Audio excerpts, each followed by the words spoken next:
recording. Hi everyone, Ashley here for Scrap-a-Dap-a-Doo Crafts, and today is part one of the Memorydex, which I'm hoping to just have a really long class and do this all today. I will record part one, which will be building and papering your Memorydex, and then part two will be all the fun stuff like stamping, embellishing, cutting out cards, making some envelopes for our Memorydex. So we'll see. I don't want to keep everybody here for 4 hours. So we may have to schedule a second class. It will be within the next coming days. We're not going to wait super long to do that. Couple things. For today's class, I am going to be using the Heidi Swapp Memorydex Punch. Okay. I am also going to be using the dies. There are 2 packages, and they come with a set of 2. This would be the first package. It is the tabbed one, and you're like, oh, it only has 2 tabs. But no, if you cut this out and then flip it, it will make your 3rd tab. So you would have tabs going from left to right, left, middle, right. So you only need 2 dies to do that. And then the other package is these 2 dies, which you guys are having a hard time seeing because they are so thin.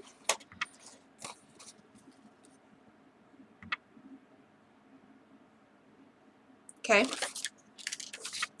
So, and also I did want to share with you guys that this die in particular is just awesome because it's got a few uses.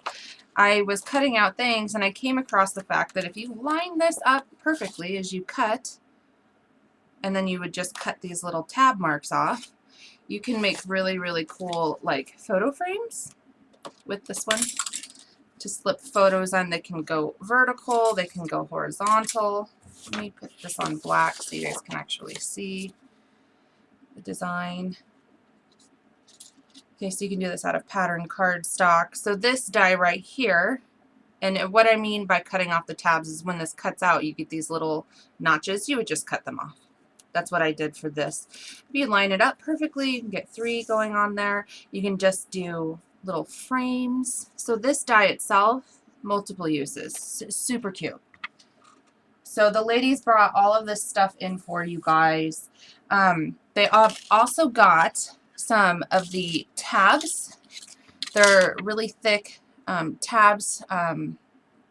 Like I think they're either alphabet or they're monthly. I can't remember. But they're pre-made and they go in the actual Memorydex, which I'm going to actually show you. Let me move some of this stuff out of the way, and we will get to all the supplies that we need here in just a hot second. But for today, I'll be using these 2 things, hopefully, if we get there, get that far. If not, it'll be on the part 2.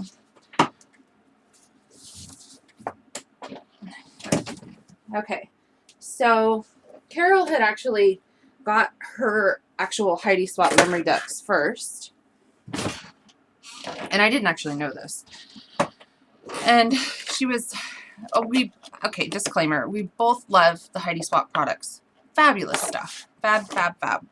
However, it fell a little bit short on just this one thing.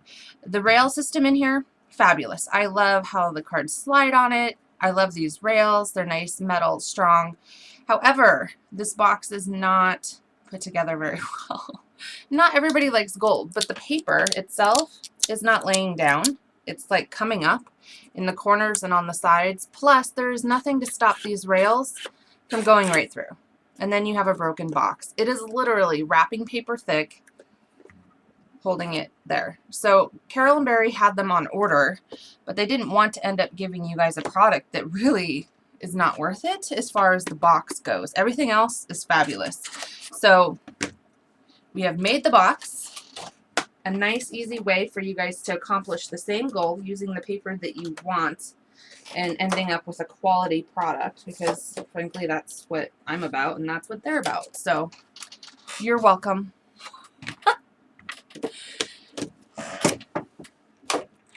So just so everybody knows that. And they were on back order, so I'm wondering if maybe they realized that and they were fixing maybe a potential problem. Because they have some out in the stores, but now they're on back order, so I don't know.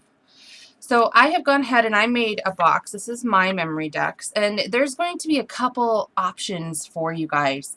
You can do feet, you can do it without feet, you can do it with a knob, you can do it without a knob. There is a lid system that will work in this. I have not done it, but it is basically making the same box with a thinner chipboard on the inside, so it just slides right down. I need to get hinges for the back is my problem.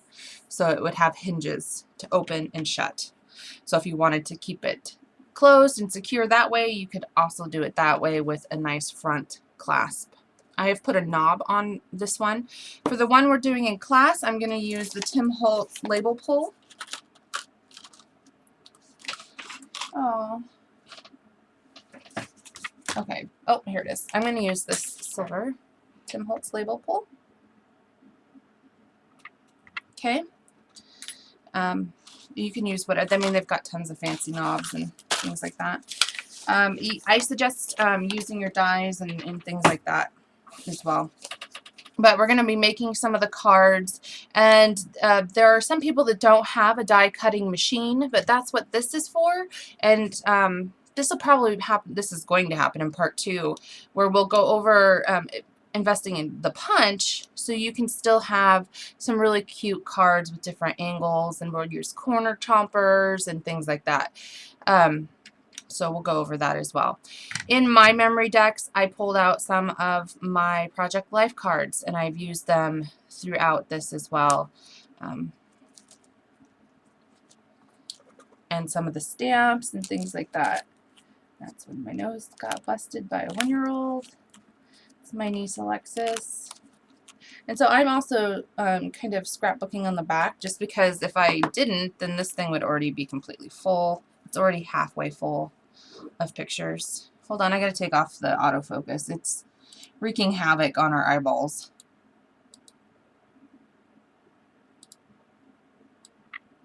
There we go. Okay. So we've got different types of cards and sizes. We've even got these cute little envelopes that you can store things in, write a letter to someone, things like that. Okay. So we're going to focus today primarily on making the box, and then we'll see how far along we are and what we'll be doing. So are there any questions? And Carol's here. She's got some links going for you guys to the stuff that they brought in for you. And I think we'll get going. We'll go over what you'll need for part 1. And most of the rest of this is part 2. You're going to need a paper collection, and I am using my stash. If you really want to make something new with a new paper line, again, the ladies have got some new papers in, plus all of the gorgeous pre-ordered Graphic 45, which I'm so excited about, will be coming in next week. Can't get here fast enough. Next week is going to be like Christmas to everyone.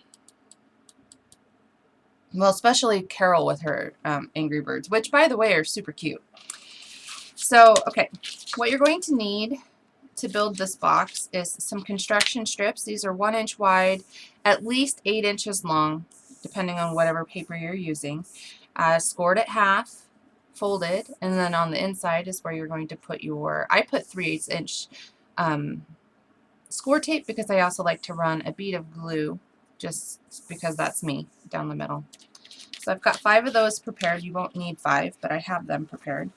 And you're going to need some chipboard. I'm using the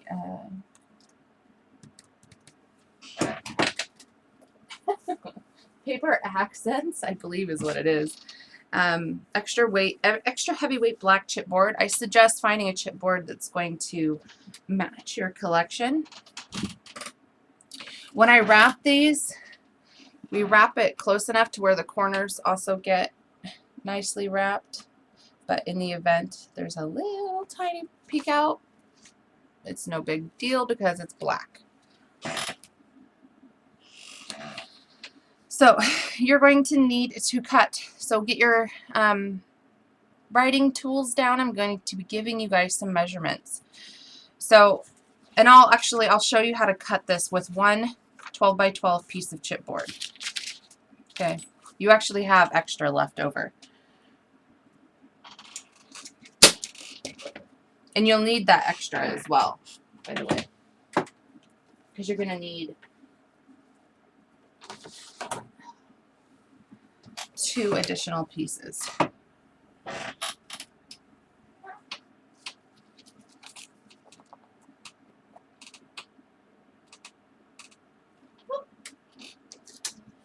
Go.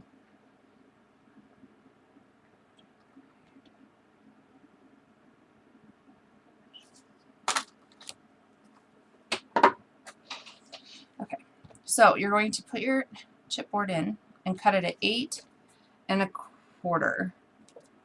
Not that you guys can see. My light's really washing it out. Okay. Eileen here.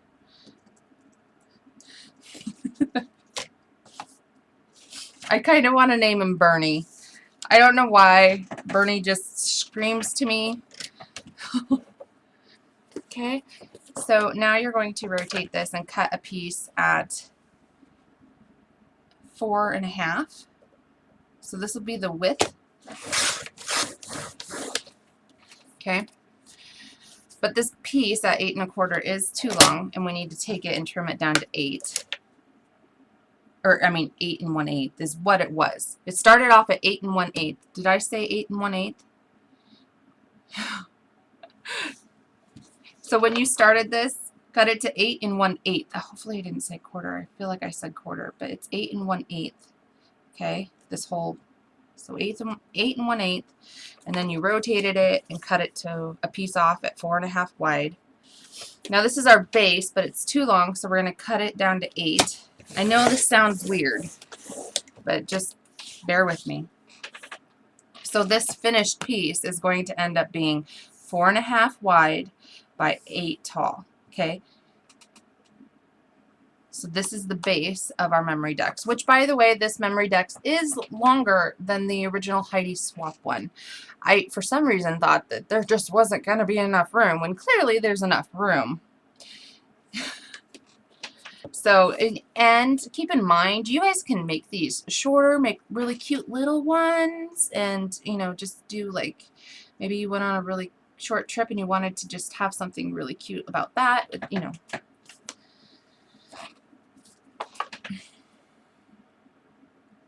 Okay. So we're going to cut our 2 side strips. So this length here is 8 1/8, and we're going to cut a piece at 1 5/8 tall. Now that's the height of all of our sides. So all of our sides, which there are 4, are going to be 1 5/8 tall. Okay, so as it sits on the box, this is the 1 5/8 tall, and this is the 8 1/8. I know it's longer than our middle piece, but there's a reason. Okay, so you're going to need 2 of those.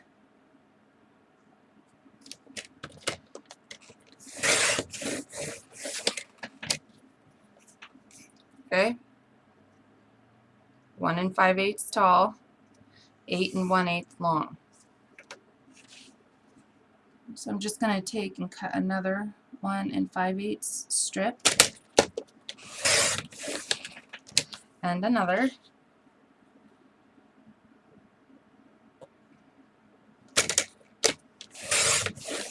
Okay, and then these ones are going to get cut to 4 1/2 wide. Both of these two.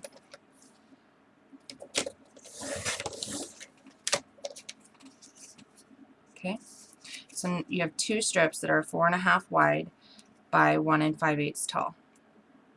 Okay, you're also going to need 2 additional strips. Each are going to be 2 inches wide by 1 inch tall.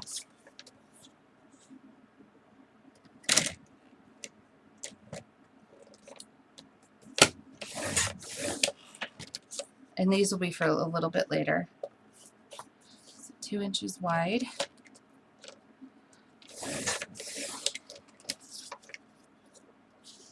by 1 inch tall.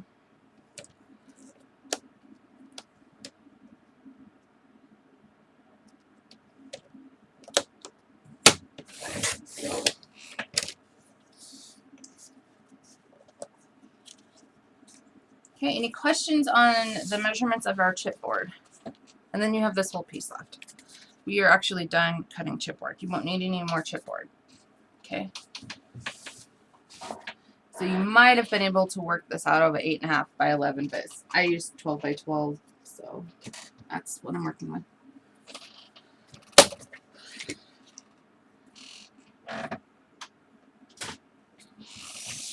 Okay. So what you're going to have is your base at 4.5 wide by 8 tall. Okay. Your two end pieces are 4.5 wide by 1 5/8 tall. And your two side pieces are 1 5/8 wide by 8 1/8 tall. And then you've got these two pieces that are 2 inches wide and 1 tall, and these will be on the inside of your box. This creates the second layer of protective whatever for our dowels. Speaking of dowels, I'm not sure if they cut them down to size in the shop or if they're at the length, but you're using 1/4 inch dowels at 8 inches long-ish. And you can adjust this with your craft knife. I did not cut mine prior to show because clearly I didn't think I needed to. But they are super easy to cut, so give me 1 second and I will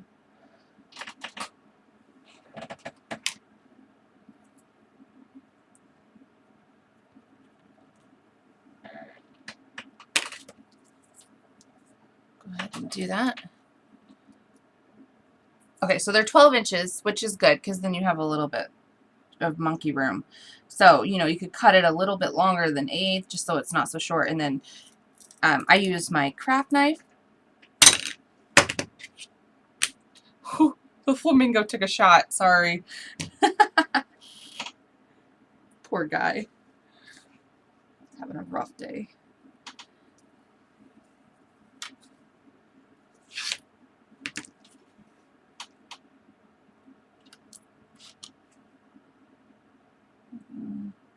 So you can make it a little bit longer and then, you know, cut it down. I use my craft knife to make the ends nice and not squished together like this. I don't know if you guys can even see that, but it's all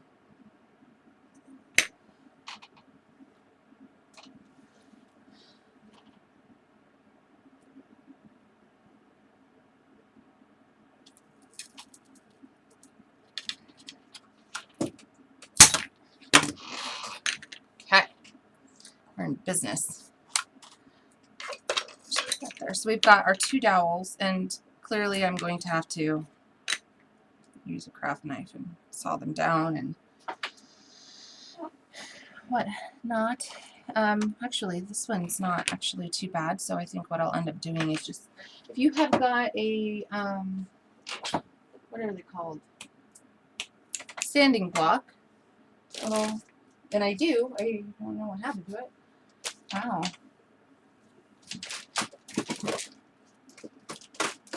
Give me a second. I need to get these prepared. And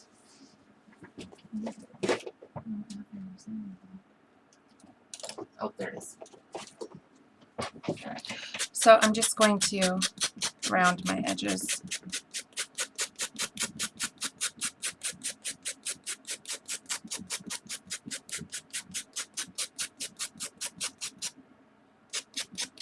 I know, Miss Heather's here from Australia. It's like 2 in the morning or 1 in the morning or some crazy stuff. Okay, I've just rounded the edges.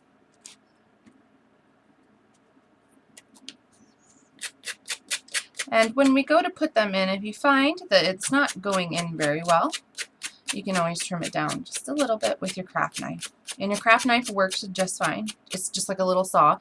But please be very careful. We don't want to cut fingers off or anything like that. It's not hard. It's not a long process. It takes literally maybe a minute to get all the way through it. Now these are 1/4-inch dowels. Oh, this needs to be cut down. That's right. And if you are finding for some reason that your dowel feels funny or that your pages, because these can come in and out. These are not glued in. They're held in very tightly, but they can come in and out. If you find that your pages are just not sliding as slick as you would like them to, they slide fine. They're not as slick as the rails from the actual original one. But you can always just give it a little sand down. Take, you know, a 32nd of an inch off. And that will solve your problem. So, nothing to really worry about. Now I gotta make this even. I'm going to sand it all the way down.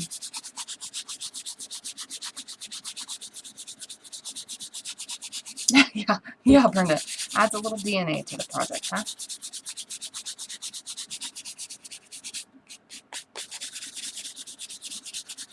Okay.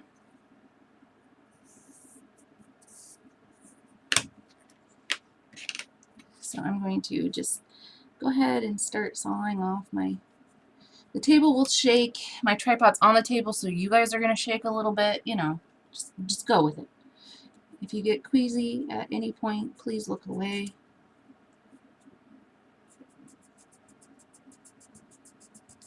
I'm going to spill my coffee out of my cup. That's really rocking and rolling. Hold on.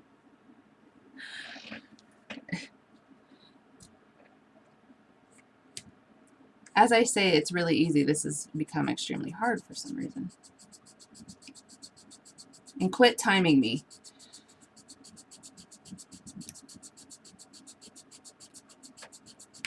It really does only take a minute. I don't know what my deal is.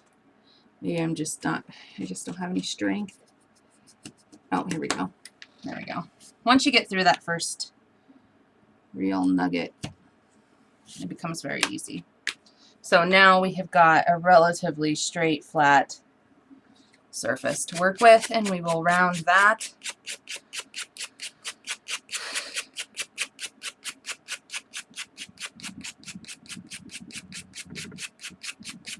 So a couple ideas, and not all of these were mine. Some of the ladies, when I was showing this, I don't know, on one of my other streams, had come up with using these for kitchen recipes.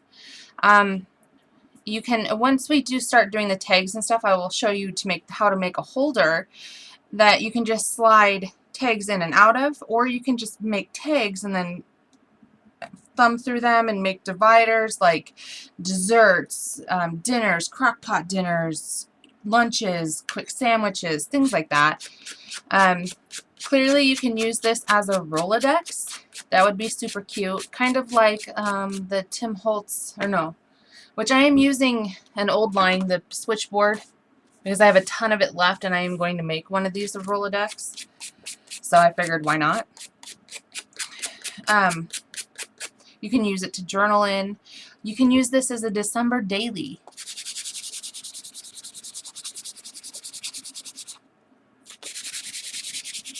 This little project would be extremely cute as a December daily, and I think I might actually do that. I had made my December daily for this year, but I kind of want to do the Memorydex for my December daily. I don't know. We'll see. We'll see what happens. I still have a couple of December dailies to make, so.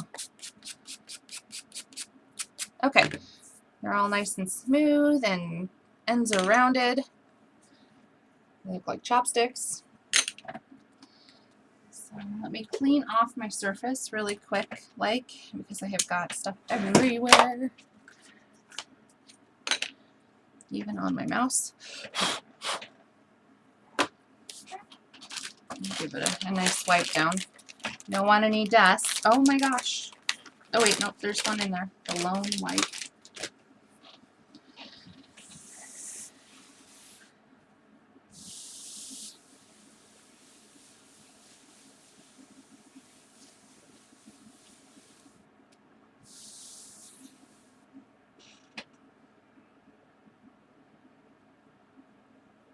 Okay.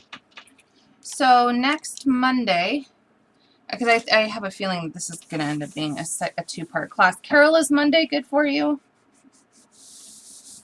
I'm trying to think if Monday's good for me. I'm pretty sure it is. I got to let this dry for a second. I'm thinking Monday will be part 2 of this class because I really want to do this up super cute with you guys, and I don't want to rush it. I know. I was thinking of doing it after Ella. Yeah, so after I was thinking.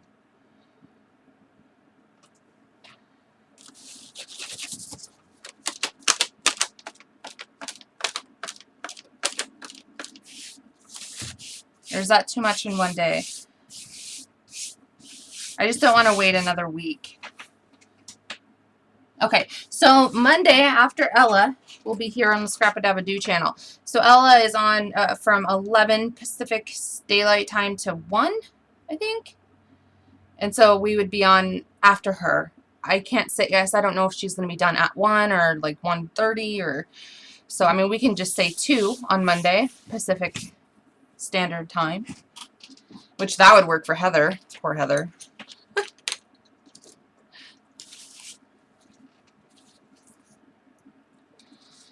So, okay, let's go ahead and build our box. What we're going to do is we're going to start off with our base and our 2 long sides and a couple hinges. Okay. And so I'm going to cut my hinges down to 8 inches long.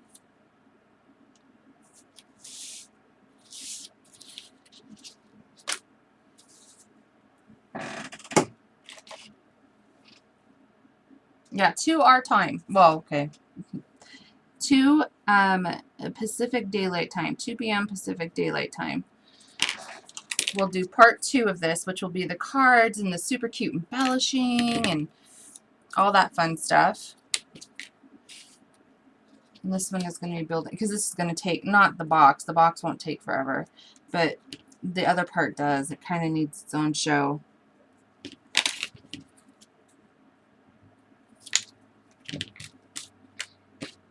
I was thinking that I could do this today, which I actually can. I'll probably will stream after this. Not with this project, but I made a whole bunch of the Angry Birds last night. I spent, oh gosh, we were on for 5 hours, I want to say. Okay, so I've kind of just cut the corners at an angle. Okay, and what I'm going to do is remove one side of this tape and take this side and butt it up to your seam, but not over, which is your score line.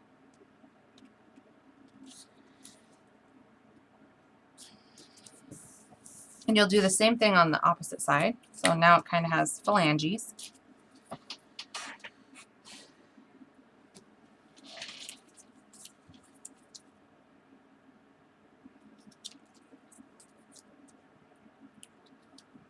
And so for the lid for this would be the same exact thing. We would just be turning it upside down and putting chipboard on the inside to hold it snug as it closes. With some hinges, clearly. And same on this side. Up to but not over.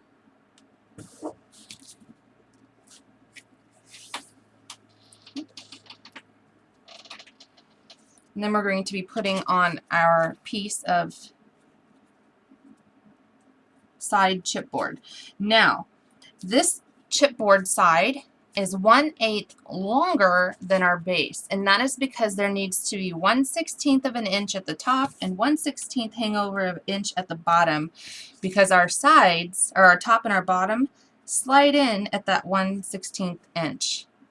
So we have a nice seamless box. Okay, so I'm going to attempt to show you guys this without my camera being all kinds of crazy. So it will get blurry here for a hot second, but then it will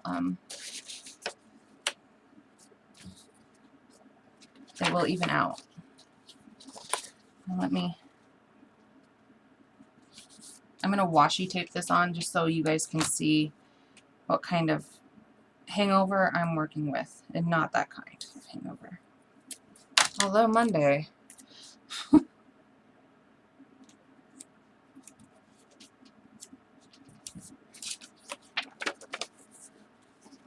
Alright. It's going to get blurry. Okay, you see that 1/16 of an inch overhang there? And there's the same 1/16 of an inch at the bottom. That's because this little piece right here is going to fit right into it. You see how that's nice and fits perfectly. Okay? So that's why our little panels are a little bit longer than our base. People are like, oh my gosh, she's tripping. She doesn't know how to do math. But I do. I promise. Okay, it's blurry, I know. Hold on.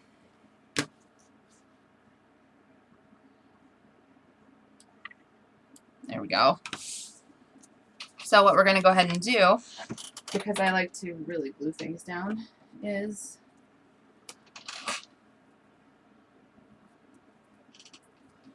take our tape off.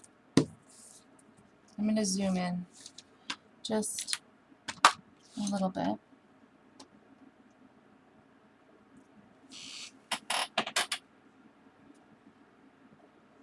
Carol may be Superwoman, but I am Wonder Woman. Literally, that's what my cup is, Wonder Woman. I'm going to try and zoom in. Hang tight. So let's go ahead and remove our tape off of one of our phalanges. We're going to run a nice, small, tiny... I like to do this. You do not have to do this, but I do this because I don't know why. I'm very thorough. I run a little bit of glue right at the seam. Make sure you have your 1/16 of an inch at the top and your 1/16 of an inch at the bottom. Oh, stop moving around.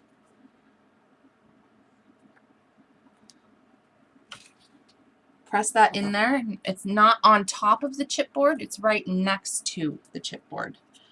And then fold your flap up to the back. Okay, and then go ahead and keep a hold of that. Make sure that it's straight up and down and it's not, you know, leaning in or leaning too far out. It doesn't really matter. Once you get your sides glued in, your ends, it's going to be completely different. So welcome to everybody that's coming to chat. I didn't do roll call today because I'm not sure why. Maybe I'll have to do it here shortly. There's 45 people to do roll call with, though. Okay.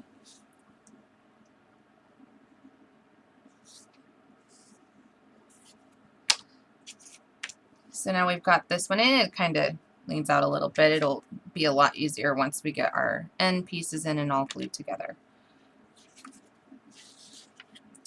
I don't worry about wrapping any of these hinges around the corners because the way we wrap our paper, it has hinges itself, so there's no reason to waste paper to do a second purpose. That is going to be just fine, honestly. So I'm just going to rotate this because I like working with this side. Some glue down.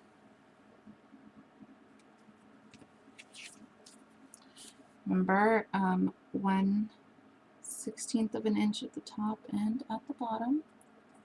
And if you find that you've got some glue peeking through, I have a paintbrush that I keep.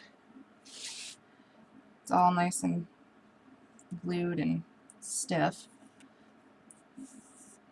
And I just take and brush some of it off. This one is the one I wanted. It's my angled one. I have two, clearly. Okay, and then we're going to wrap that around and press. You're covering this with paper anyways, so it's not going to be seen.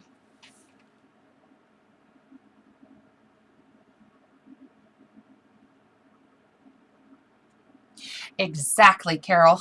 That's exactly it.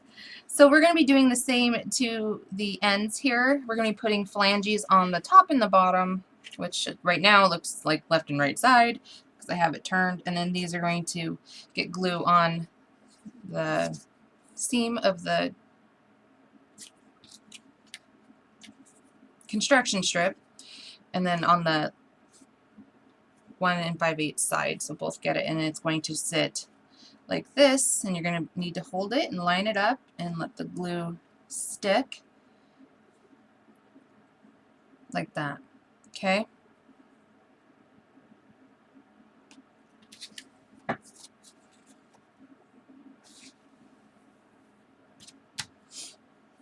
So that's what I'm going to do. Are there any questions so far? And so this construction strips that go on, which is essentially the top and the bottom, need to be just a little under 4.5 inches. And you're going to, again, miter your corners.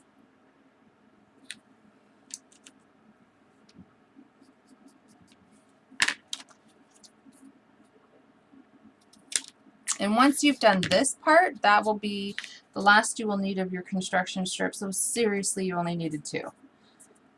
2, 3, 4. But it's always good to have some extras lying around.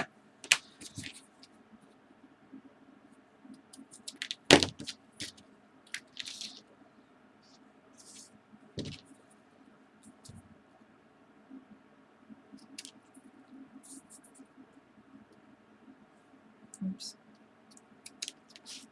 Miter those corners. What do I do with it? This is it.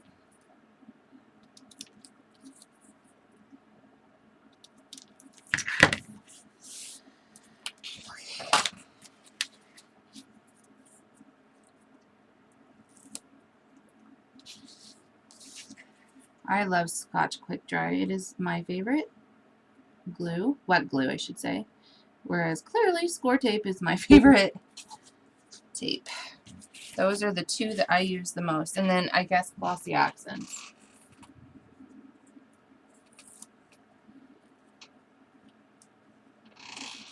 Which I need to go back and put on those Angry Birds.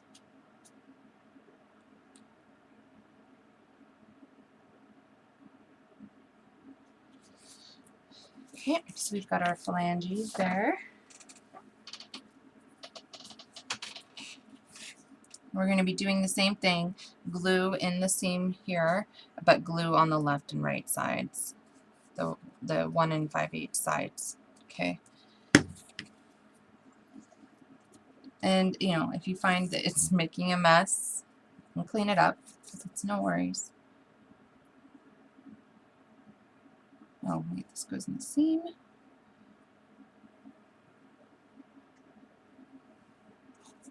And then down the sides.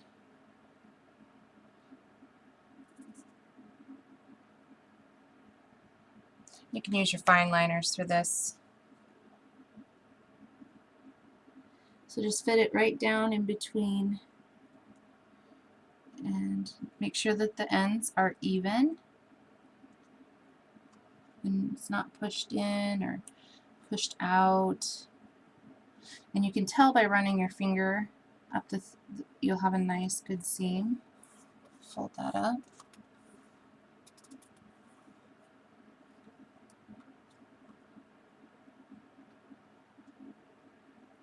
I have the fine line glue bottles and they're sitting here. I know people are going to just want to smack me, but I need to put it in there. I haven't taken the time.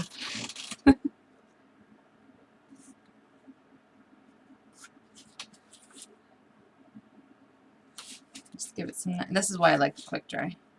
Get a nice quick adhesion. Okay. There's some glue on the inside there, but like I said, it gets covered with paper, but I'll go ahead and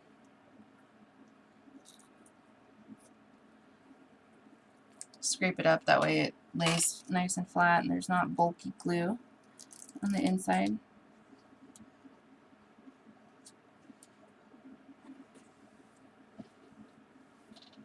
We'll do the same to this end.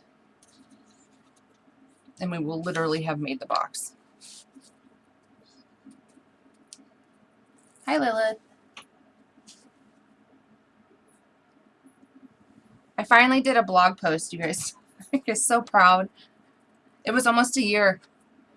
I am horrible. Well, I don't like, you know, I'm not very good at the whole typing thing. I'm a slow, very slow typer. It was keyboarding in school was the one in college. Oh, I think that's the whole reason why I quit college. It's keyboarding. No, that's not the reason why I quit college, but I'll say it is. So in between your ends, make sure that it's up a, oh, make sure it's all lined up. Feel for overhang. So wrap that flap up there.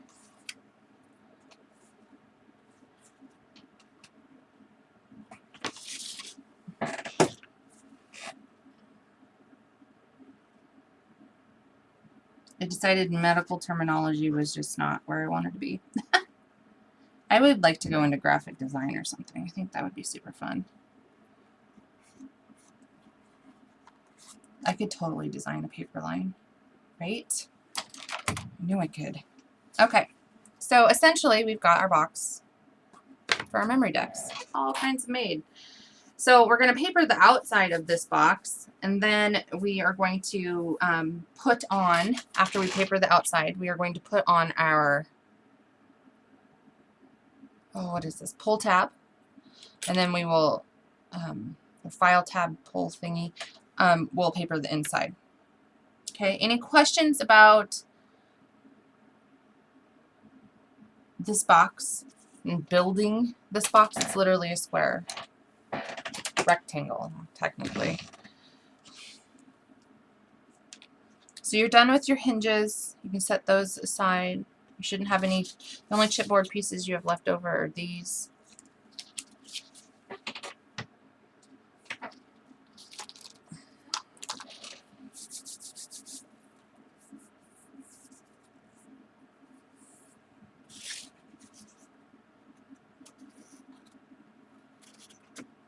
Okay, so you have a piece of chipboard that's left over.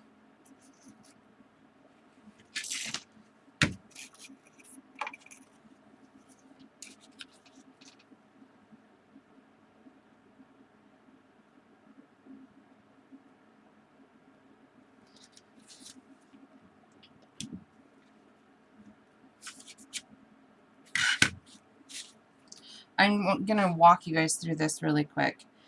Okay. So if you have a piece of chipboard that's left over and have it cut at 4.5, because this will be good for a template for lining stuff up. You cannot punch through it with this, but I did just punch and make a few little marks. So I know right where my things are going to be. And this is important because this is what helps you line up your dowels. So this 4.5 inch wide piece, the height really doesn't matter because we're just working with the piece. So at 1 5/8 of an inch in from the left is where your first hole will be made. And then at 1 5/8 of an inch in from the right is where your first hole will be made. About a quarter, is it a quarter of an inch? A quarter of an inch up from the bottom. Okay, I'm going to zoom in so you guys can see. Hold on. There we go.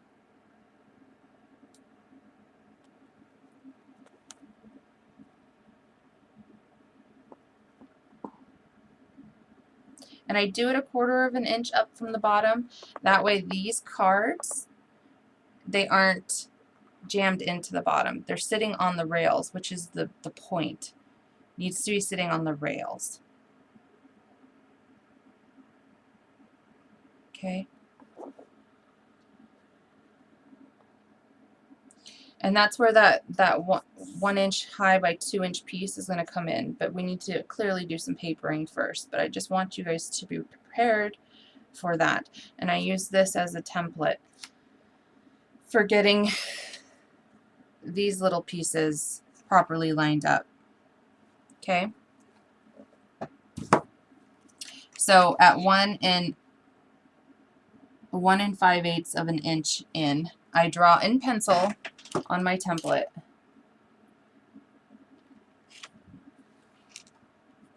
Just a line, and then the same over here. And you can extend it up. And you can also do this on the inside of your box, but you would have to use pencil, and that way you can erase it off of your paper, because what you'll end up doing is just sliding in your template just a little bit and marking with your pencil on the paper. Okay? Oh, sorry, it's blurry.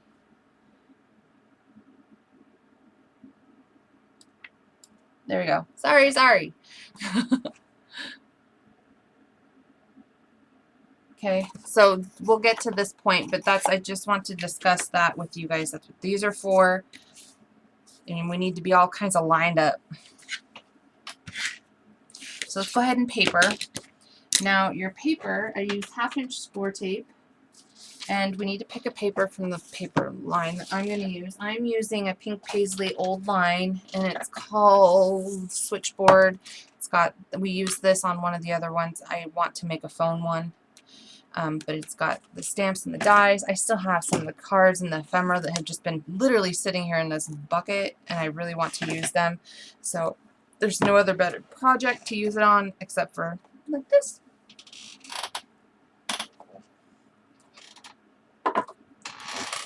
Okay. So let me find the paper that I want to use on the outside. Let me zoom out.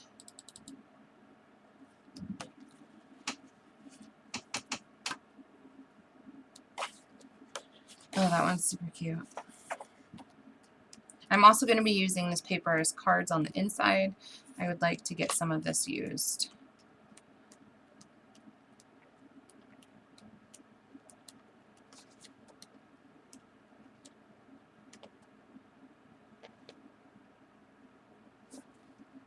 This one's totally cute. Little phones. Yeah, I didn't use this one on the mini map. I used this one on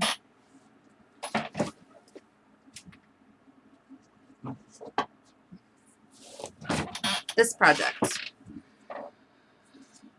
This is the project that we did for people like that have Alzheimer's or dementia, or that just guys have a hard time remembering. You put a picture in here, and then you could put all the details like their phone number, their address, so they see who it is. You can tell a little bit about the person, and then they have easy access to writing it down or finding the people that they want to find. That's what this one was. So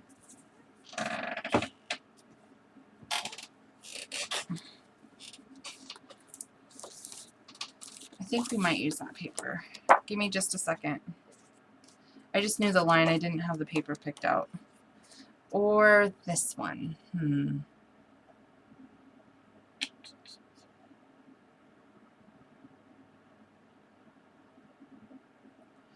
Huh.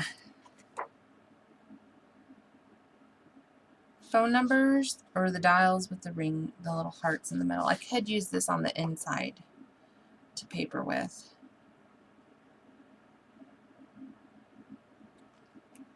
I'll use a plain paper on the inside. Or I could use the striped.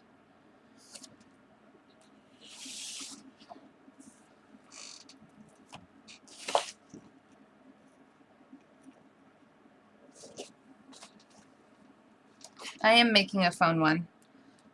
Okay, we'll use the phone.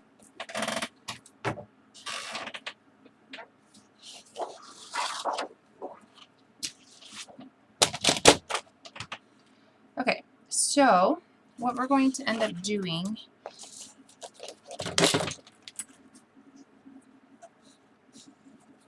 cutting this, we need a piece. Need more room.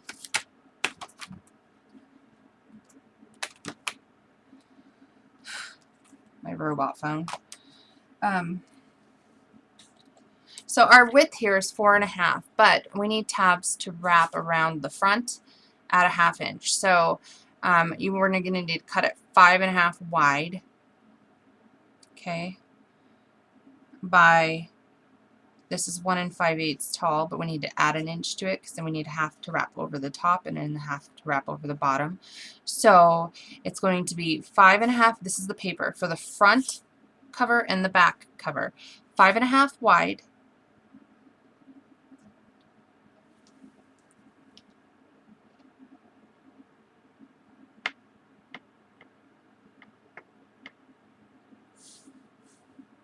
I'm just trying to double check to make sure that's what I did, because I feel like that's not what I did. Because I accounted for the score. When you score a piece of paper, it kind of takes a little bit out of it. So scratch the 5.5 wide. We're going to do 5 5/8 wide, because that's what I did, by 2 3/4 tall. So you will need 2 pieces cut at that.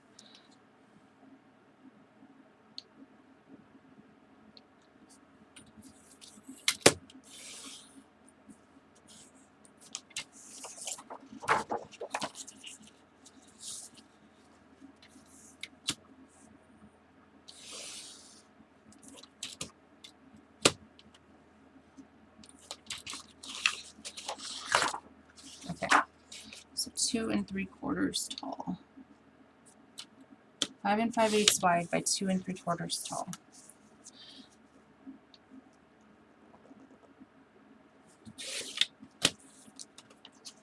Okay, so these are our 2 end pieces.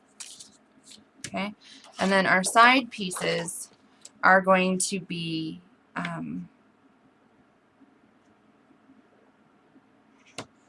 8 tall. Well, if you're looking at it this way, it'll be 8 wide. 8 wide because they don't have any flaps. So 8 wide by 2 3/4 tall. Okay.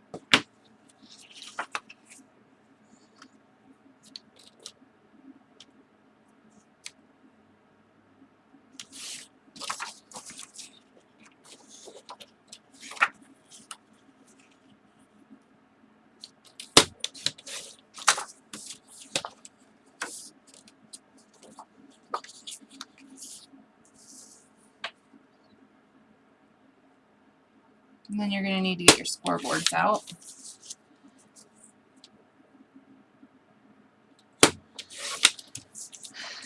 Okay, so here's our side pieces and then our end pieces.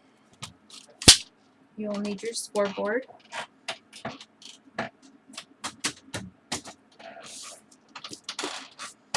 we'll start with our side pieces. And they are going to get, so this is, like, if you're looking at it, because and pay attention to the direction on your paper. So clearly this needs to go on there like this, so my phones are not, you know, upside down or whatever the case may be. Okay? But I need a score, so we're going to put it in here vertically and score 1/2 inch from this side and 1/2 inch from this side. I don't know why that was so hard to spit out. So at 1/2 inch, score, and then we're going to score at 2 1/4. Okay? So you're going to do that to both of them.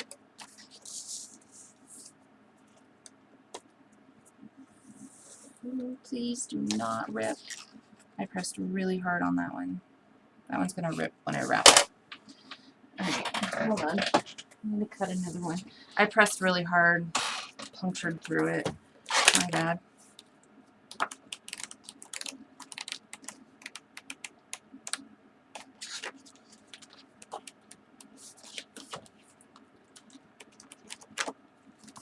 Well, hot dang, I know I got 2.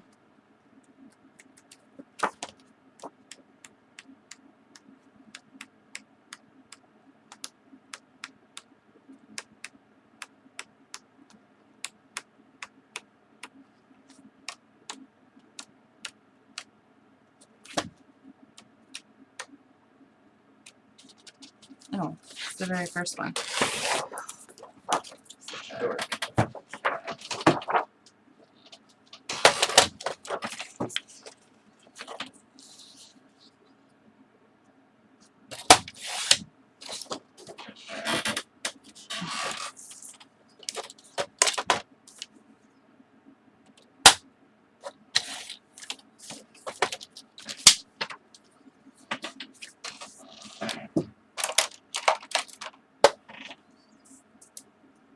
Wee skidge.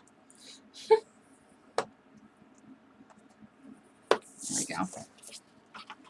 Okay, so those are our side pieces. These are our end pieces, and this is going to get a 1/2 inch score almost all the way around.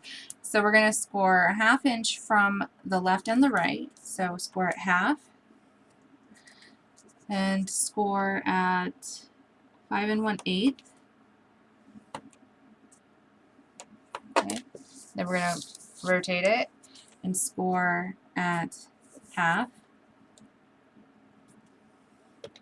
And score at 2 1/4. Okay, we're going to do the same thing to the other piece. So vertical or horizontal, score at 1/2, score at 5 1/8, rotate it vertically, score at 1/2, score at 2 1/4.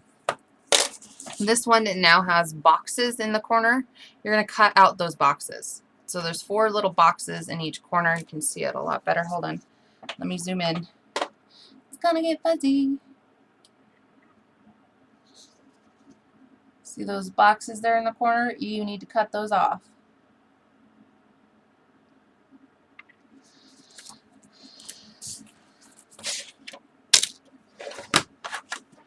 Hey, you guys remember what skidge and wee skidge are.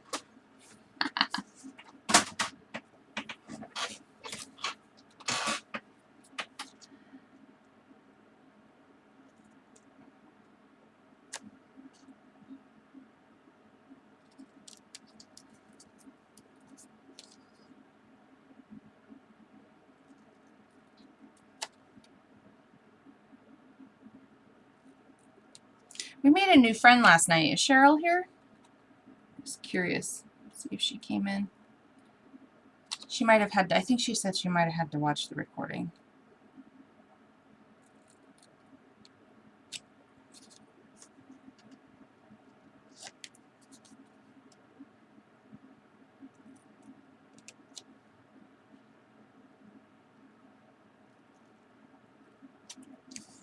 Okay, do the same to this one.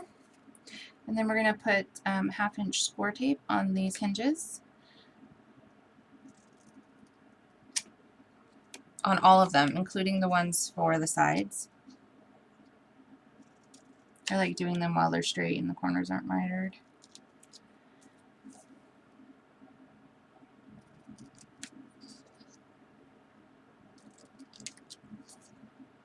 Now when I wrap this, I wrap it relatively tight. I start at the top and I wrap down to the bottom. If there's any extra, I pull it down to the bottom.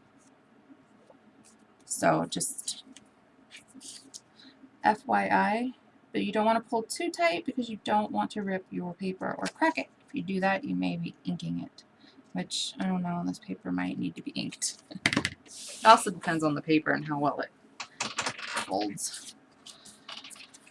Okay, so on the back side of these, I'm going to go ahead and use my, and you can use your 1/2 inch score tape to put where these hinges are.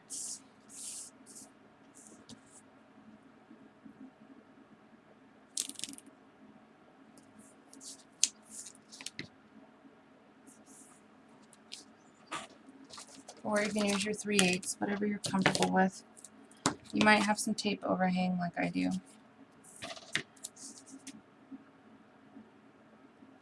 But you can cut it off. It's not a big deal.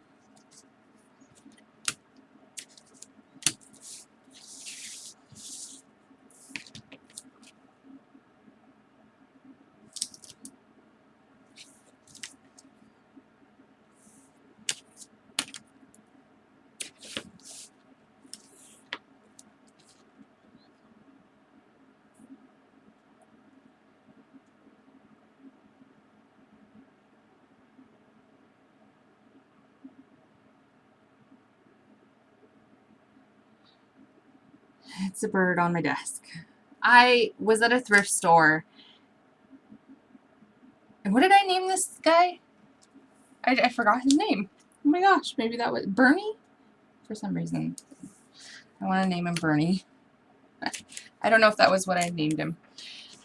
I was at a thrift store, and this guy was sitting there. And thanks to Eileen, it's completely her fault, by the way, I never took a second glance at stinking flamingos. But Eileen hates flamingos. Let's just get that out in the open. This is where that story started. And now every time I think of I see a flamingo, I think of Eileen. Like, literally, Eileen just pops into my head. I have associated flamingos with Eileen. And, so I had to get him. He is the grumpiest looking flamingo I have ever seen. He's just like, oh my goodness. My life as a bobblehead really kind of stinks. And his little tail feather's broken. But I had to get him.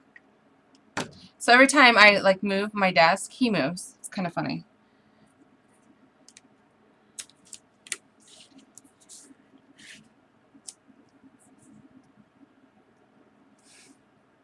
I know. It looks like it got into my vodka. So, I mean, literally, Eileen does not... I mean, who hates flamingos? Well, I mean, clearly Eileen does, but... And she's got a reason to not like flamingos, so she can have a reason, but now it makes me think of her.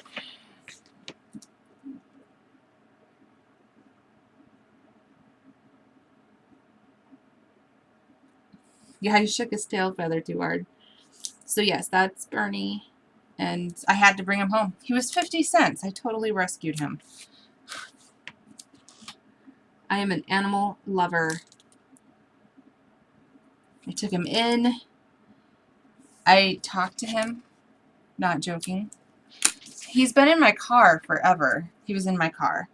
And now he's on my desk. So the last, he's been on my desk for 3 days now? And I've been at my desk for literally 3 days now. And I sit here and I just talk to him. He's funny. He makes me giggle because I'll look up and he's totally moving.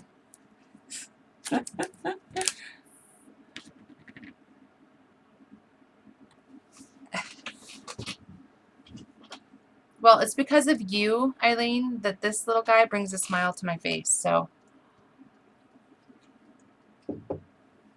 thank you for that. Okay. And I'm going to put, I'm not going to use wet glue. I use wet glue on the inside of this, but I'm going to use score tape on this. So I'm going to put some score tape. Ooh. Using my 1-inch on here.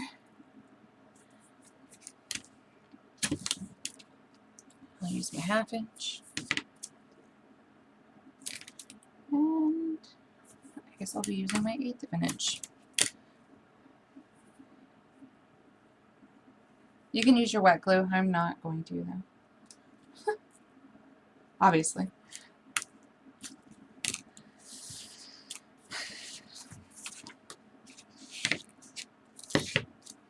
But you obviously wouldn't use wet glue until you were ready to put down each piece,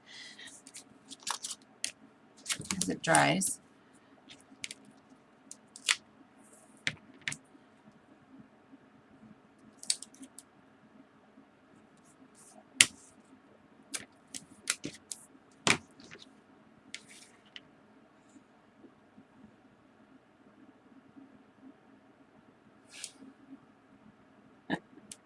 Too bad it's not a beautiful hummingbird. Oh my goodness. He's so sulky. I just love him. Little guy.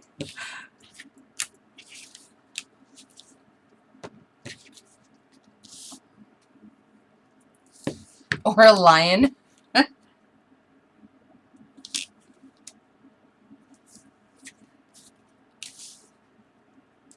Bernie.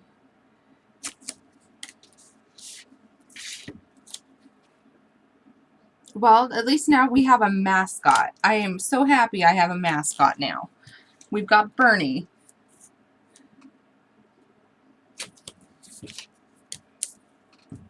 And it's all because of Eileen. We've got Bernie.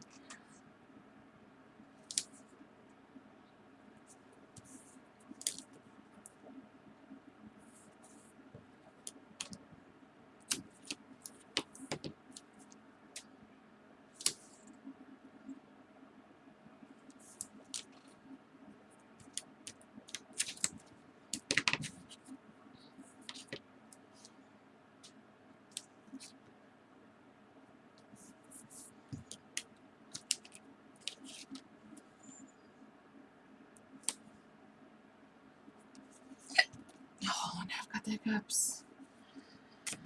Alright.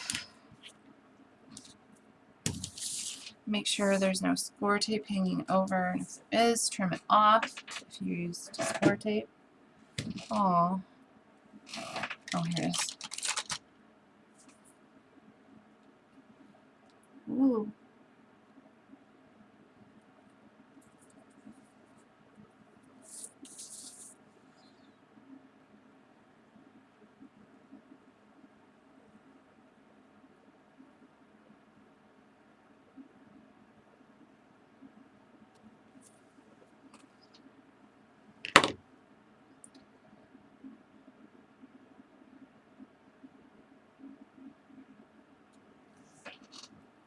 Oh, you wait. Christmas time, we're gonna put a hat on it. Maybe I'll knit him a scarf.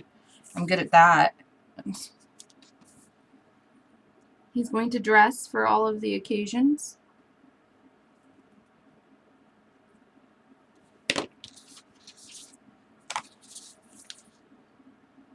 Okay. So let's go ahead and set the long ones aside. Those go on last. We'll do our ends. And so what I do,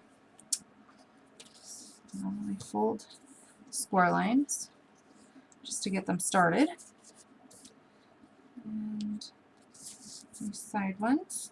And I'm going to miter the corners on these just a little bit.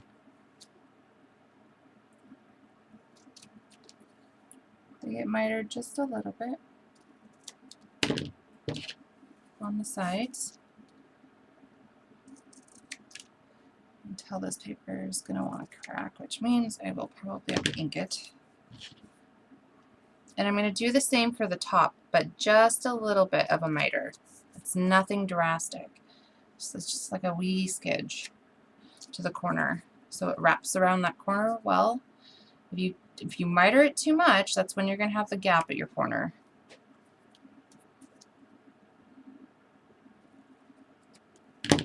And the bottom ones don't so much matter because they wrap underneath. It's the top ones you want to watch out for. And so I just kind of set it on there and get a feel for it. And as I do this, I see that this little corner here doesn't want to fold over, so I'm going to miter it just a little bit more.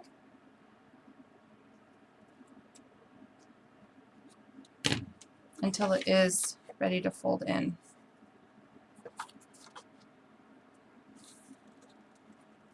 Like so. Okay?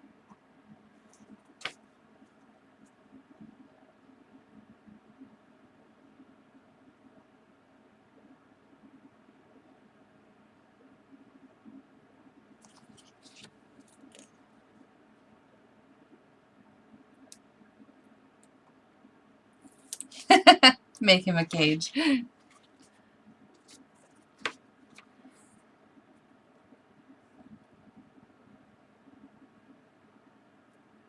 Okay.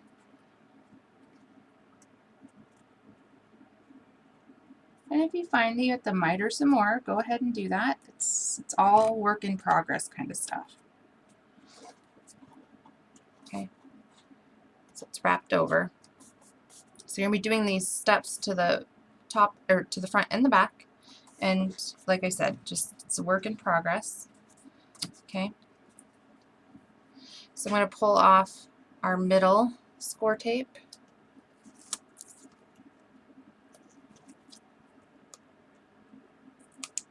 Okay. And I'm going to make sure when I pull this, or when I do this, I'm going to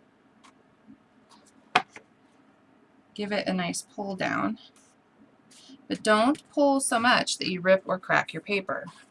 You just want it to be nice and flat. Okay.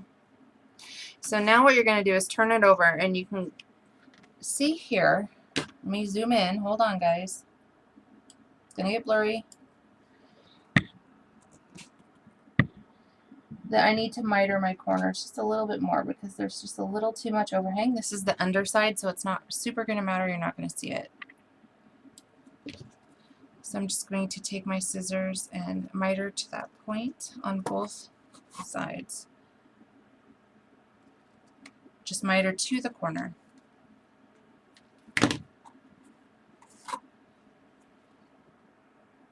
Okay, hold on. It's going to get blurry. See how even it is now? Okay.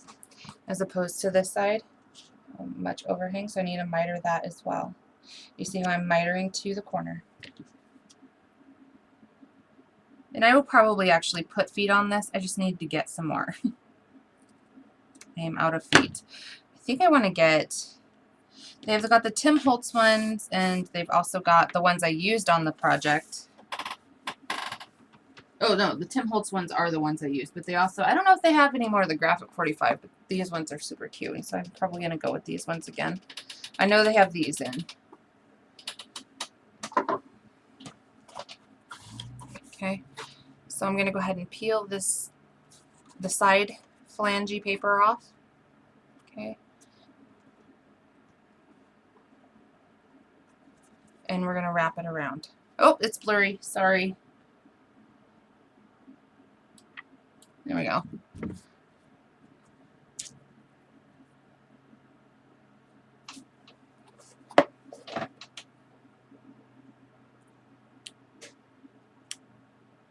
The Graphic 45 ones are super cute. They're the lion heads. And just do a nice gentle wrap. I'm going to have to ink this because this paper for some reason wants to crack. Okay.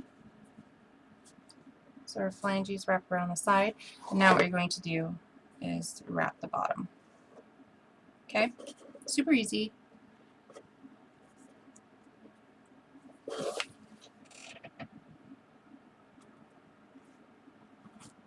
You don't want to go too deep on the bottom because you do want it nice and covered, but we'll cover it with a piece of paper anyhow. And it's getting feet.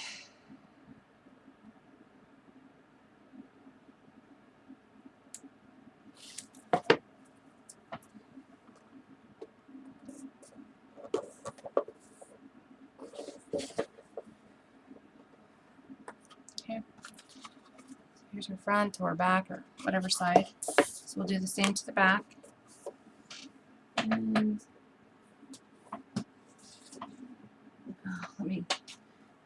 these ones here are the Graphic 45 feet. They're the lions. Okay.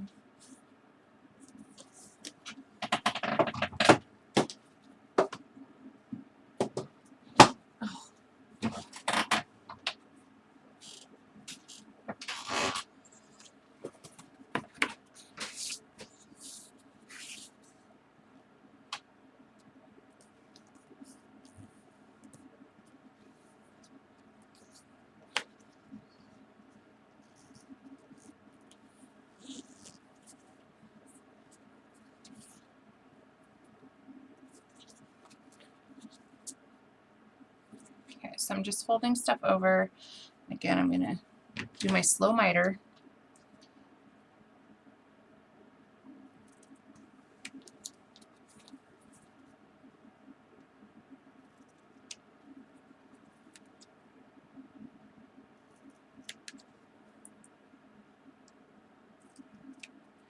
So I say do a little bit of a miter and then you can cut as you go.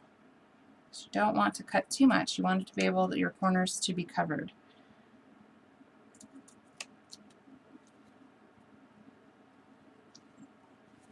I'll miter that one when I get there. So again, I'm going to set that on there, see if it wraps over, which this one does on my first go. So I mitered well. Okay, so I'm going to go ahead and pull the tape off.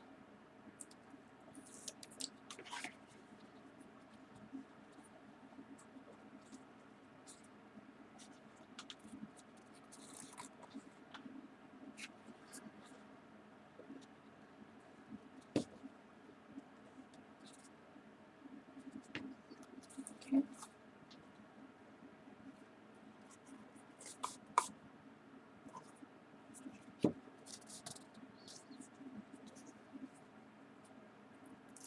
And if you don't want to wrap like this, if you're using a paper that cracks a lot. This one is kind of cracking. So, and sometimes it's just the paper. The quality of the paper has nothing to do. So I'm not wrapping super tight. And it's still kind of cracky. So, you know, sometimes it's literally just the quality of the paper. You can ink your edges, or you can just cut to height and width and then glue them on. Especially if you're using a black chipboard. If you don't like these edges, you can ink these edges. You can wrap these edges with black cardstock. You can paint them. All kinds of different solutions for those that may not want to do it like this. Okay. Oops. Okay. Well, I should have mitered that. I forgot. So I'm going to miter my corners. This is the bottom that I'm working on.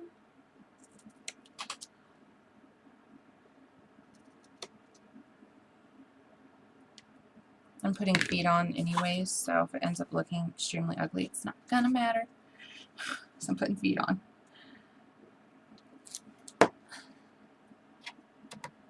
Wrap our sides.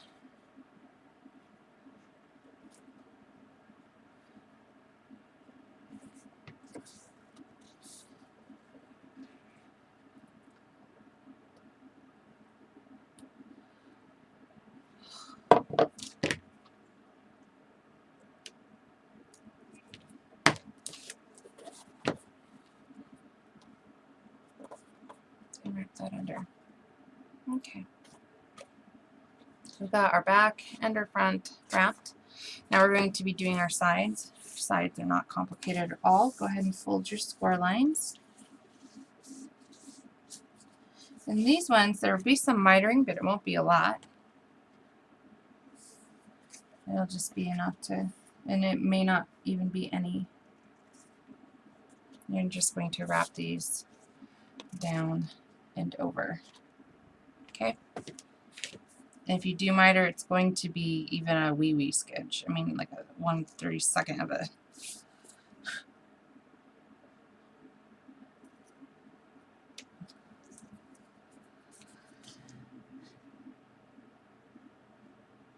So you can just paper it by cutting to each piece, or you can wrap your edges. It's completely up to you and what your preference is.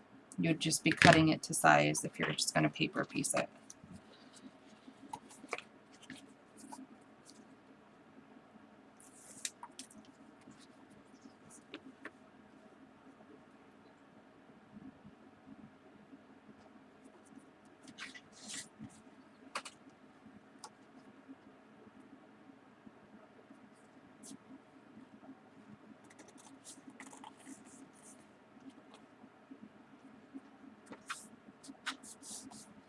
Okay. So our corners meet. There's glue here, so it's going to be just fine. The whole thing will be glued down. There won't be any random flipping.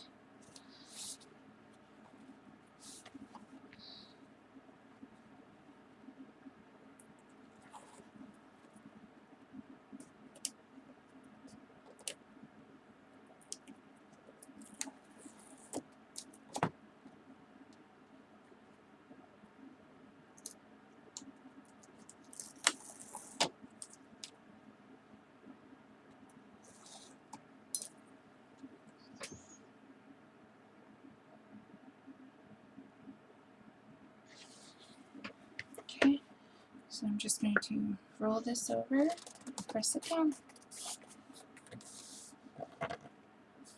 Okay. You might find that a little bit of a peakage in the corners. It's very subtle. You wouldn't see it because it would clearly be down like this. Okay, so we've got these parts wrapped. They're meeting on the inside. That's why you just kind of miter as you go. Don't pre-miter your corners.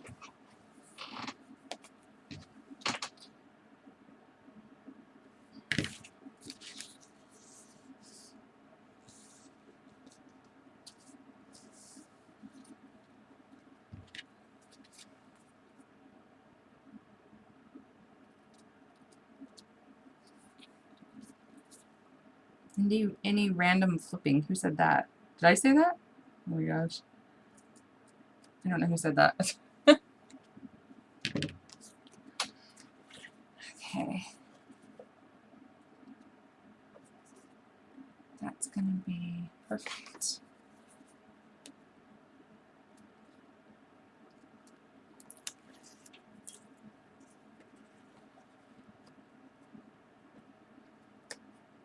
The paper I'm using from my stash, it's kind of a use your stash situation, but the ladies have got all the chipboard and wonderful paper lines and dies in store for you guys. They brought all of the dies and stuff that you would need for this, and the dowels, they brought it all in.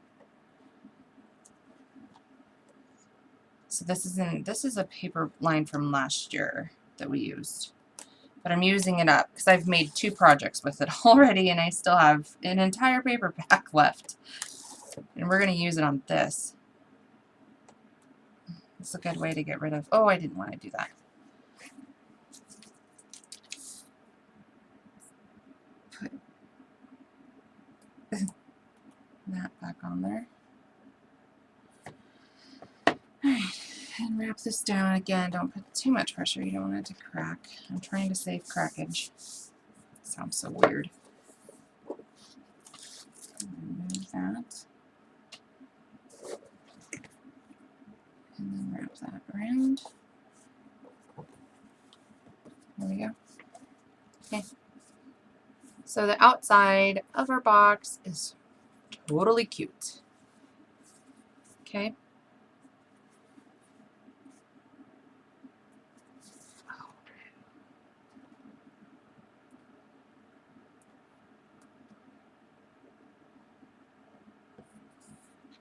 I didn't pull tight enough at this top. Oh, darn.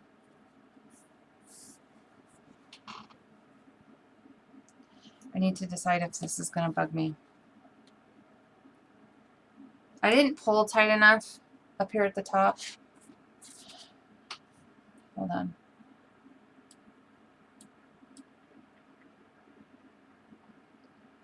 See that there? So it's not resting on the chipboard piece, and that's going to bug the tar out of me. Give me a second, you guys.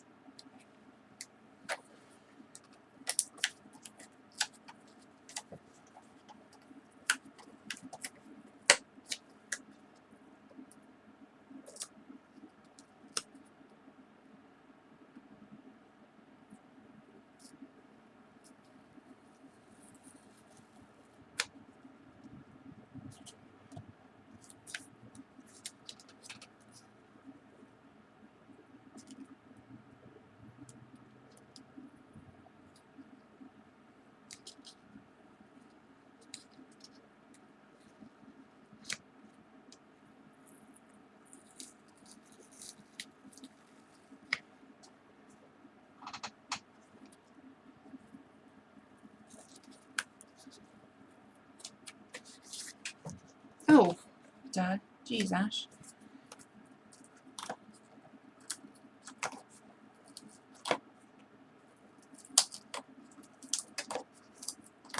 Score tape.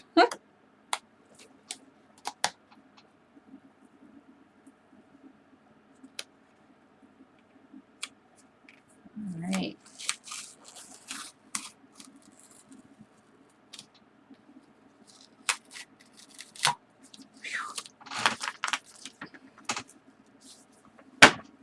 It's alright, my box is great. Nothing else is ripped. I'm just going to cut a new piece and put it down because that would have bugged the tar out of me. Not going to lie. I can't do that. Especially if this, I mean, I'm not more than likely keeping this. This will probably go in my shop.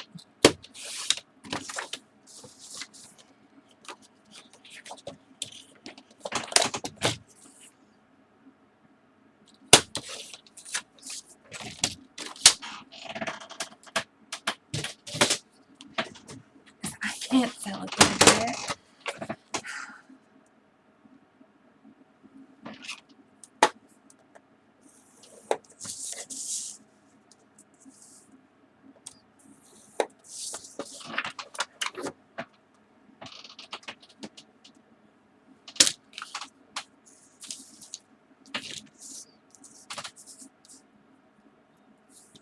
I think I said tar out of me.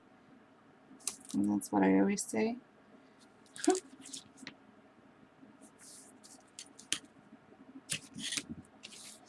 I don't know what I said. I could have said the CRAP word, potentially. I'm kind of like a trucker lately.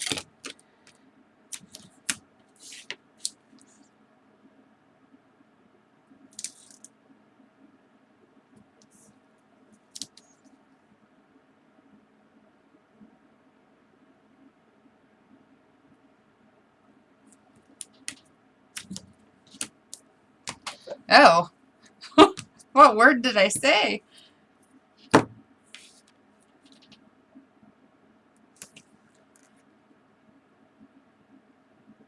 You'll have to message me and tell me what word you thought I said. Maybe I shouldn't say tar out of me anymore. I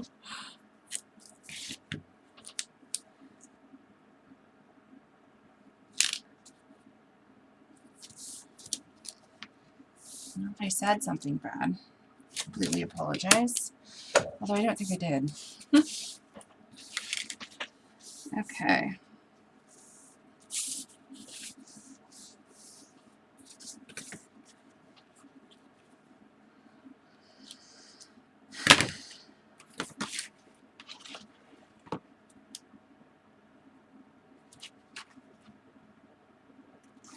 All right.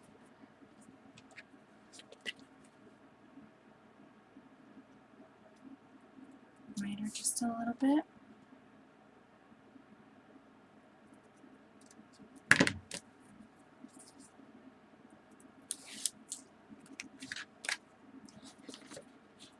Try this again.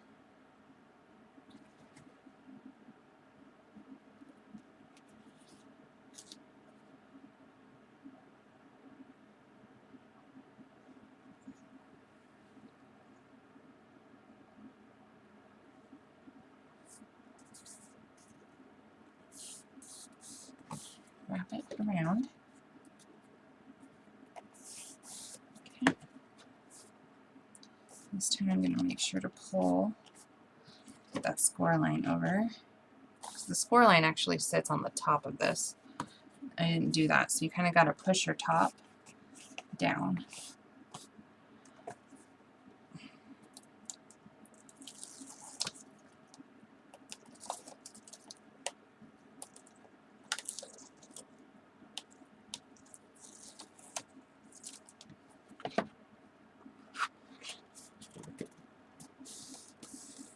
There we go. Oh, much better. Oh, I feel much better now. That was going to bug me, not going to lie. And then we're just going to wrap this around. There we go. Oh, okay. There we are. Okay, I need to get some room in my garbage can to get rid of some of this stuff. And we're going to paper the inside and put in our dowels. Where are we sitting at? Oh, good. We're running right on time. Let me get rid of some of my trash real quick.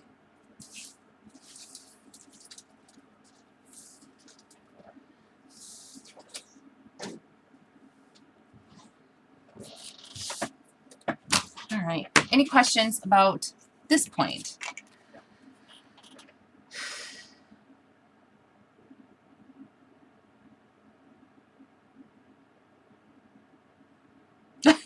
No, that's not what I said. Oh my god. That would have been funny though if I had.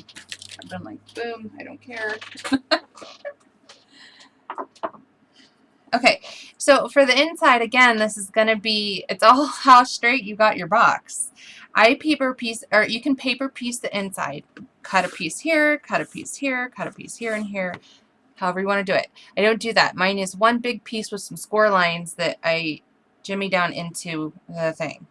So depending on how straight you got your box, which you will be able to tell here quite shortly, we're going to be cutting an entire piece. So I cut it. I have to do some addition. I need some scratch paper.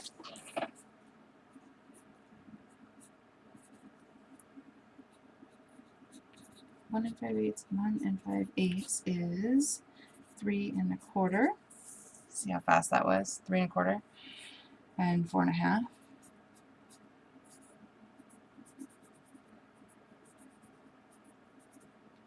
3 1/4 and 4 1/2 is going to give you 7 3/4 for our width of our paper. Our height is going to be, see, it's 8 tall plus 3 1/4.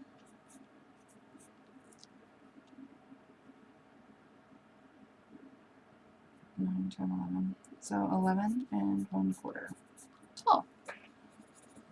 All right.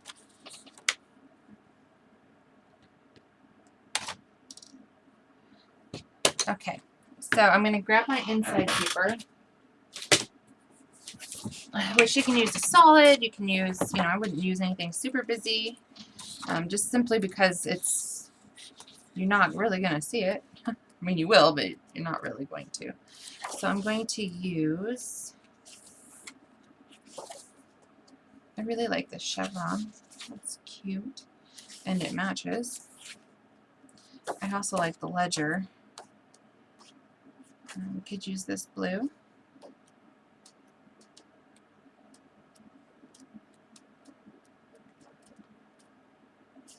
Or this blue.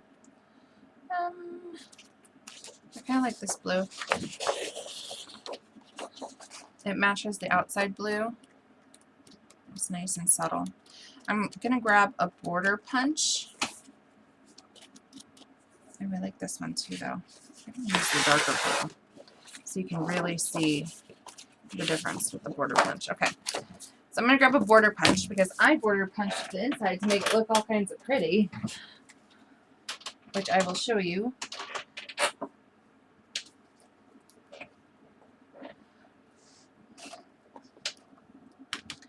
Hold on to your hats, it's going to get blurry. You can see there on the inside here I border punched it.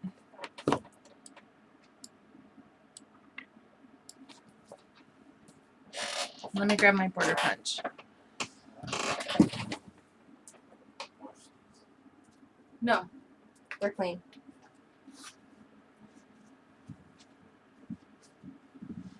Oh, border punch, where did you go? Like, legitimately, I don't know what border punch I used is. Oh, sad panda. Oh, wait. It's over here. Okay.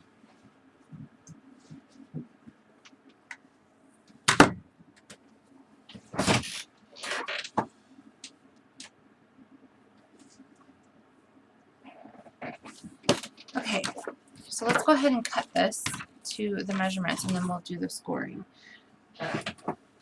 Now, again, you can just paper piece the inside by cutting the height and the width and just being like that, and it will be just fine. I like to challenge myself and make things extremely hard, so that's what I'm going to do. So our width was 7 3/4 wide.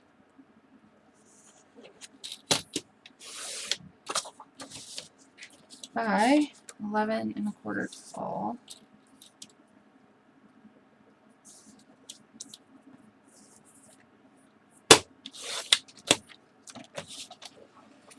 Okay, so what we're going to do is we're going to take our paper, face it with our design down, right? Yes, design down. And we're going to score at 1 5/8.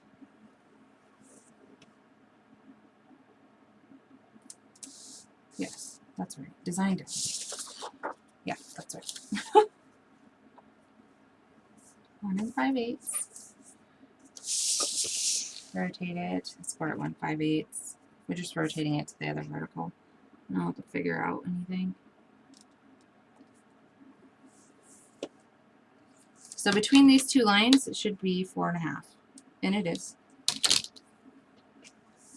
Okay, I'm going to rotate this way and score it 1 5/8, just like so. Score 1 5/8. We'll rotate it to the other end. Score it 1 5/8. So 1 5/8 is our height, but then we're also going to be border punching it and cutting a little bit off, so no worries. Okay, again, you're going to have your squares and your corners. You need to cut those off.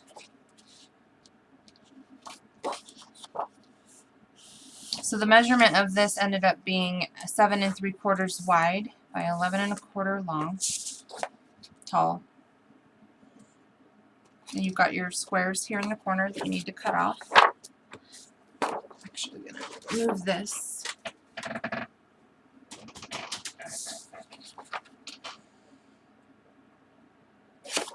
Oh my goodness.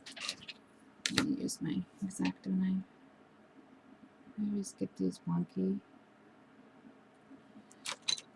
And I want to get it right.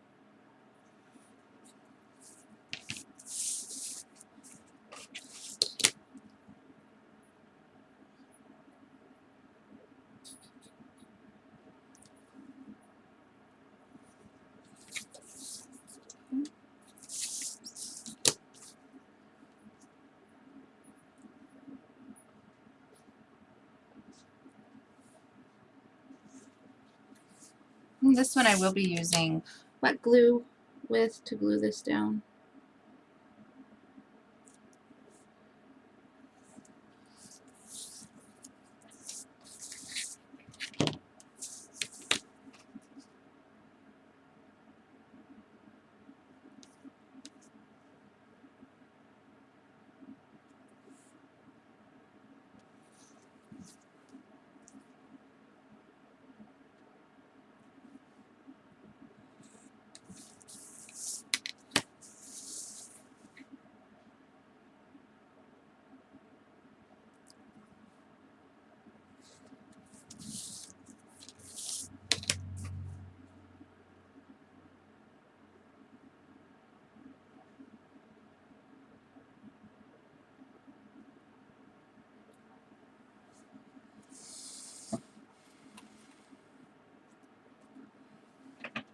So part 2 to this class is going to be on Monday, the 31st, I think is what it is, August 31st, at 2 p.m. Pacific Daylight Time.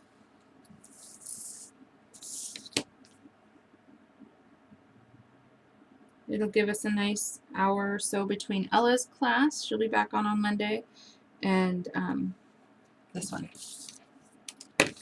Alright, so we've got all 4 squares cut out. And I'm just going to go ahead and border punch the edges of all 4 sides. Like I'm using the scallop to scallop. You can use whatever you like.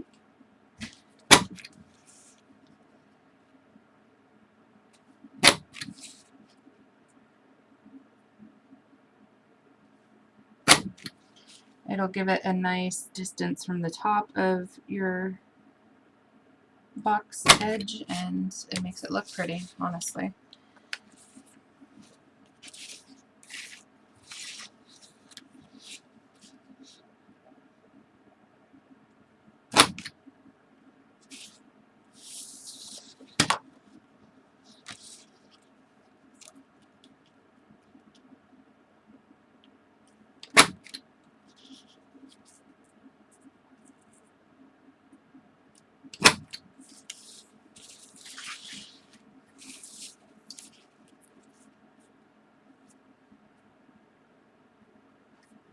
So you can use these for tons and tons of things. A lot of the ladies have come up with some very, very good ideas. And I'll show you guys next Monday how to make the little, you can make little pockets that you can put on here, that on the rails that they'll slide, but you can just, so you don't have to clip them in and out, you just put them in the pockets, and like for recipes and stuff.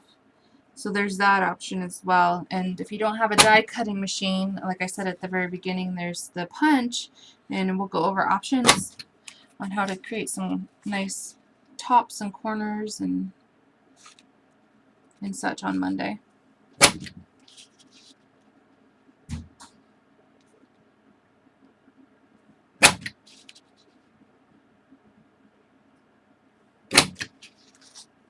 Just one more.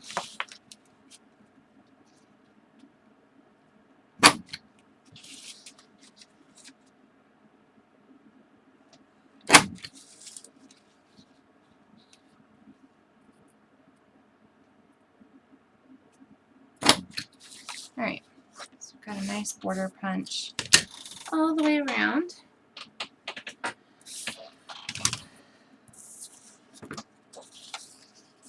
And I'm just gonna fold in my score lines.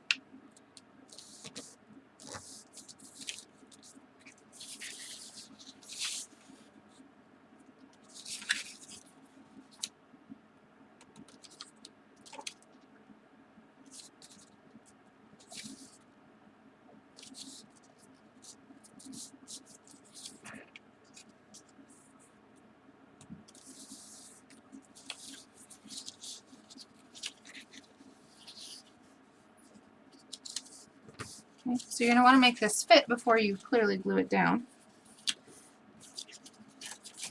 Okay. And if you find that it's too snug for you, you can always, and you need to get it past that first lip because you have paper there. Okay, if you're finding that it's doing this and bubbling in, just going to pull it back out. And we're going to bend our score line over just a little bit more on the sides. I'm literally just bending my score over just a little bit more. It will help with the bubbling for the width off of one side. And then as I do that, what I'm going to do off of one side on the top and bottom pieces is cut this in a little bit.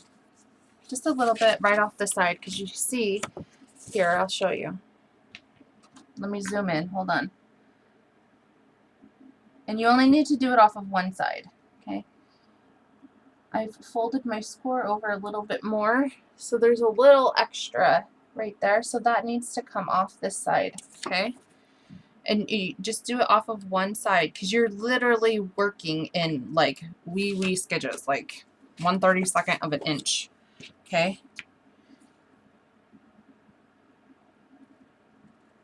So I'm just literally going to trim a little bit off, okay? And you're going to find, this one didn't need it, but I see that my little piece here is a little bit wonky. You're going to find that this is going to fit extremely better. Okay?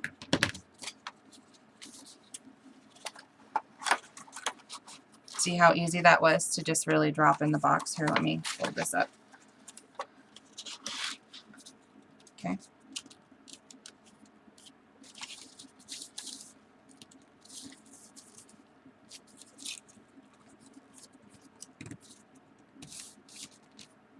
Okay, and if you're finding you still have a little bit of bowing, you can take a little bit of off of the ends of, I'll show you.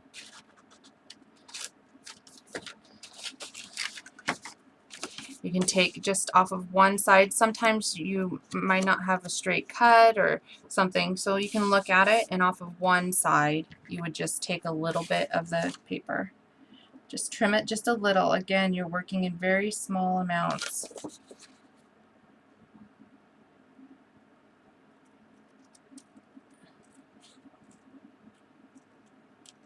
But I like the look of the scalloped edges and the fact that it all slides in one piece. And I think I need to do that to this one.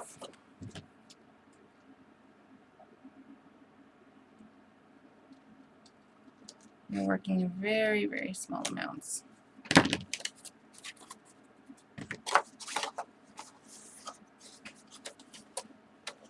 To make this fit. And you just keep doing this until it slides in without any bubbles.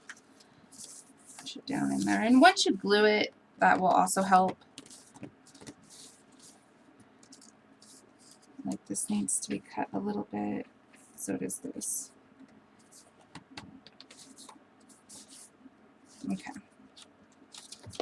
So you'll be able to see in the corners where you need to cut, and that's how you're going to do this.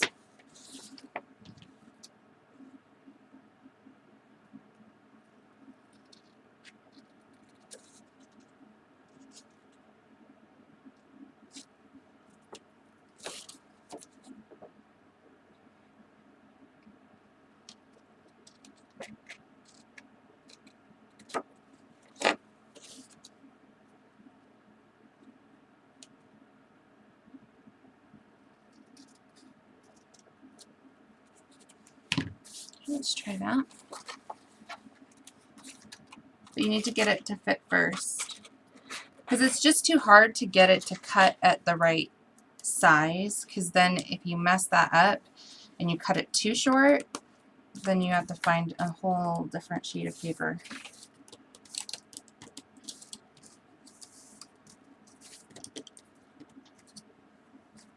I think that this is going to be good once I put some glue down and such. Bye, Teresa. She's got to go get her kiddos.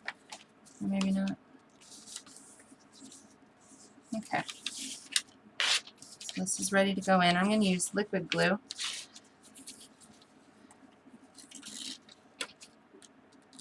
For this. And again, you're going to make sure that your box is nice and square.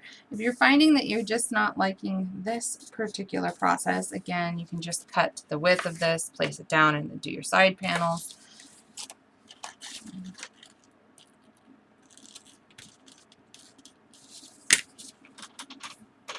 All right.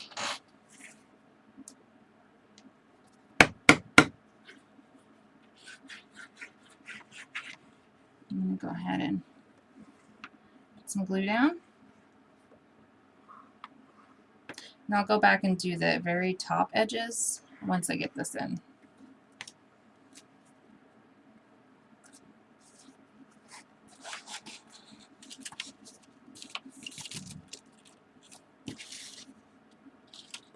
And then I'm going to take my tool and really get it down into those cracks, because that's going to help.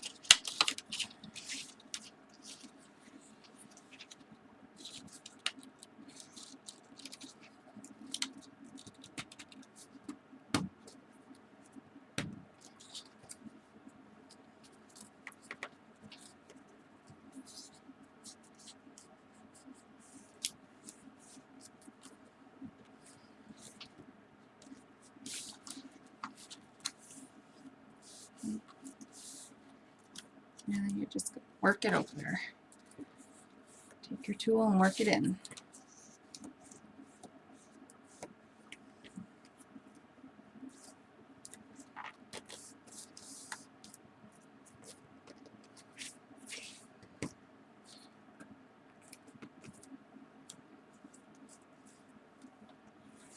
Okay, so your paper is going to come right up to the very top edge, even with it border punched. So if you're not going to border punch, you'll want to cut probably 1/8 of an inch off your width and your height, just to accommodate, because you're on the inside of this, not the outside.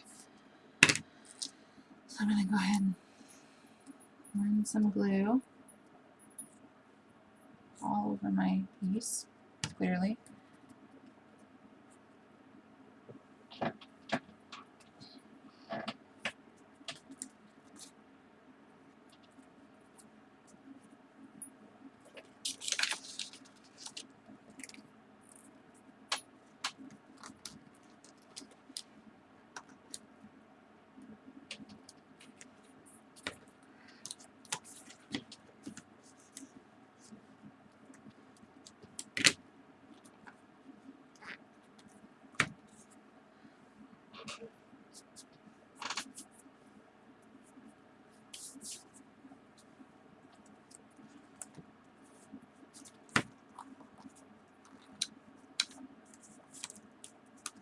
Okay, and you're going to glue it all the way around.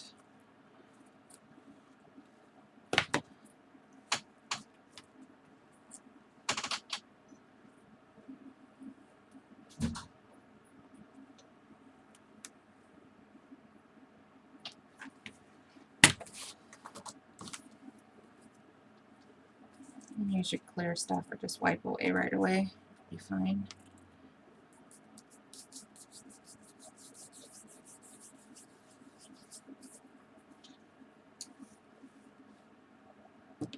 Yeah, so if you love piecing scraps, then piece some scraps together. Okay.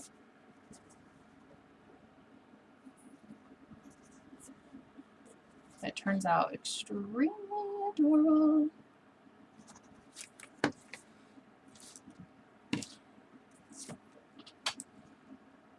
And I also, darn it. Okay, before you put your stuff on the inside on, before you put the inside paper, you want to put your, darn it, I can't believe I did that. I do it every time. I don't know why I'm shocked. You want to put your pull tab because it's got the brads, but I'll just cover it up with something else, I suppose.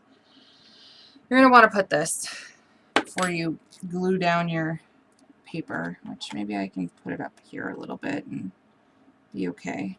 I might have just saved myself because I haven't glued this down yet on the inside. I haven't glued this top part. So I'm going to put this pull tab here. I always do this every single freaking time. I always forget. So that's 2 1/8. So basically we're looking at 1 1/2 and 1 3/8 and 1 3/8.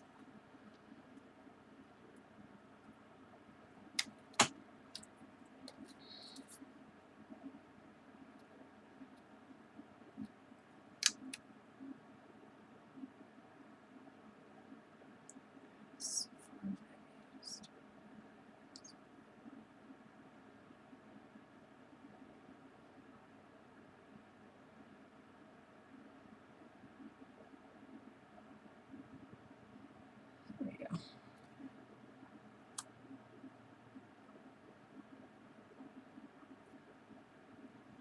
I need a pencil.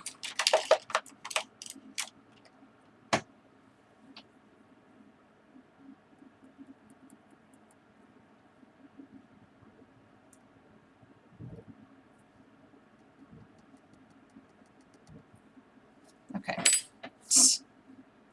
You're going to make a mark about 1 3/8 from both sides, ish.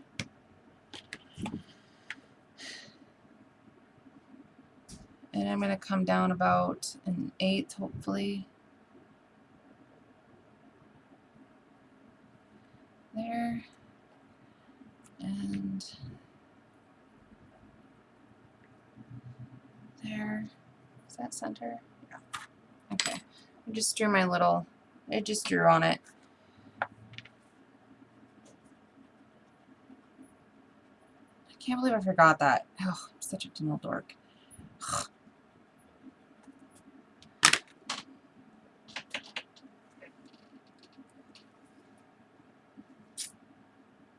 Here's our 1/8 hole punch.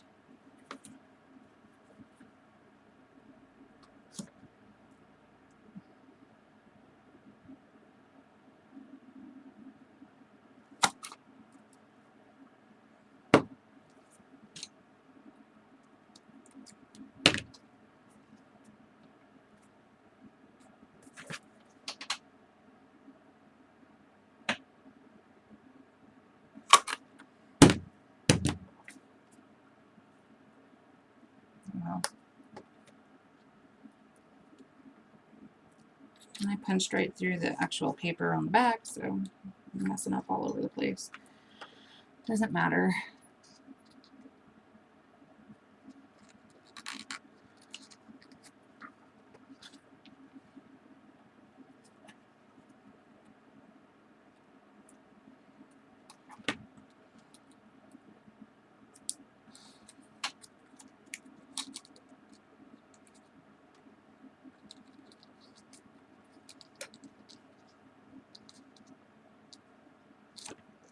Okay, now I'll glue it down, and I have got my little pull tab on there. Yay! And I punched holes in it, and I didn't need to. Like, I punched them through the actual inside paper, too. Boy. So I'm going to go ahead and...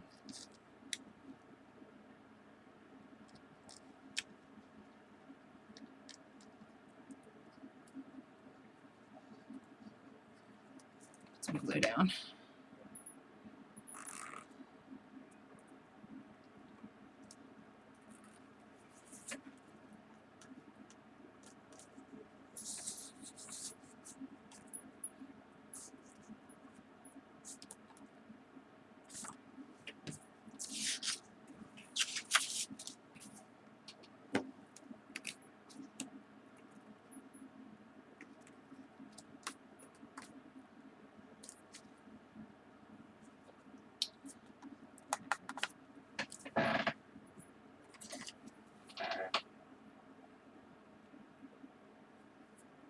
I know I'm off screen. I'm just trying to, I can't see. I need to see, clean up a mess.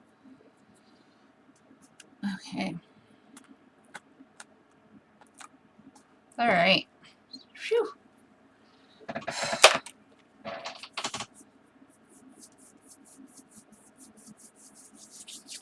Hi, Gail. This was our friend we made last night.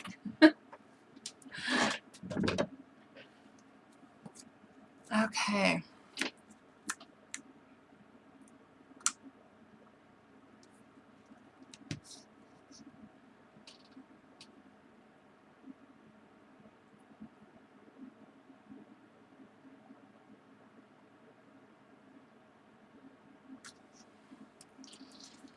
Okay. So here is the inside of our box. We've got our tab, our little pull on there. Yay. And then you can also put feet on here if you like. We're going to go ahead and do the dowels first. I would do the feet last and glue them on with E6000, which is what I used on the last set, and then just let them dry overnight is what you kind of have to do. So these will get feet. I just have to get some feet.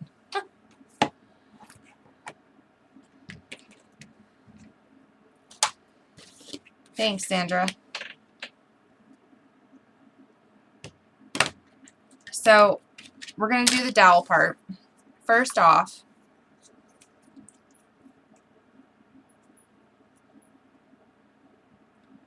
I don't know if this will fit down there now that we have paper. So you might just have to kind of eyeball it.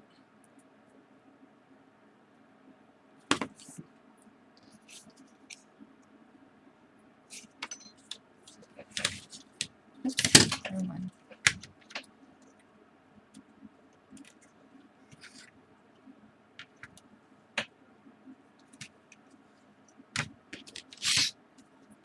So you can take your punch, like this right here.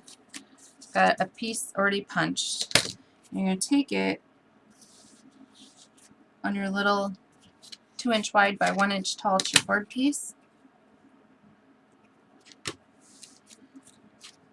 Hold on. 1, 2,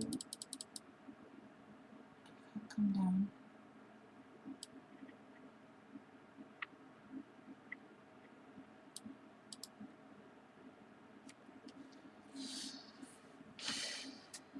Okay. So it's 2 inches wide. Set that on there.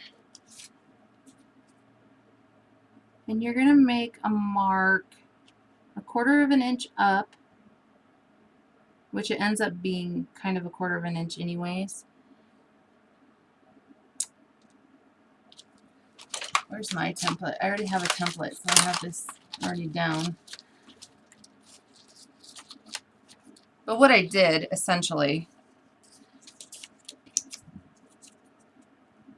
was take this piece,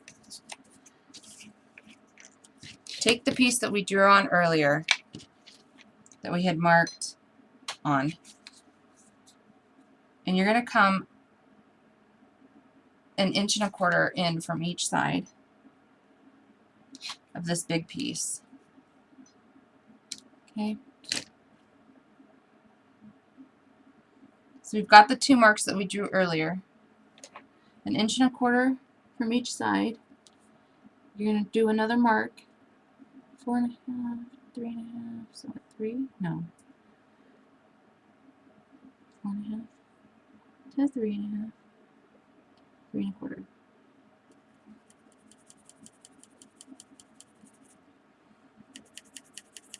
Okay.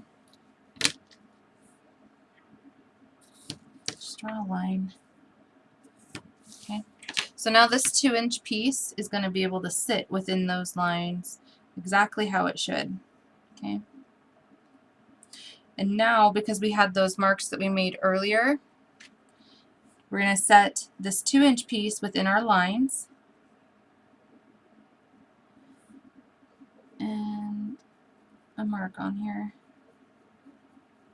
Those lines that we made earlier. We're just going to carry them up onto this piece. Okay, so do that for both of them. Where's my other one? Hopefully this is making sense. So we had created a faux piece, which is the exact width of this back piece, okay, and the front piece. Got our 2-inch pieces sitting right inside.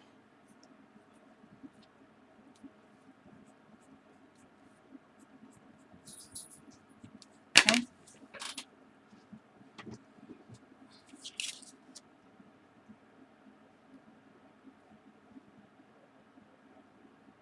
Why is that? Hold on, you guys. It looks so off.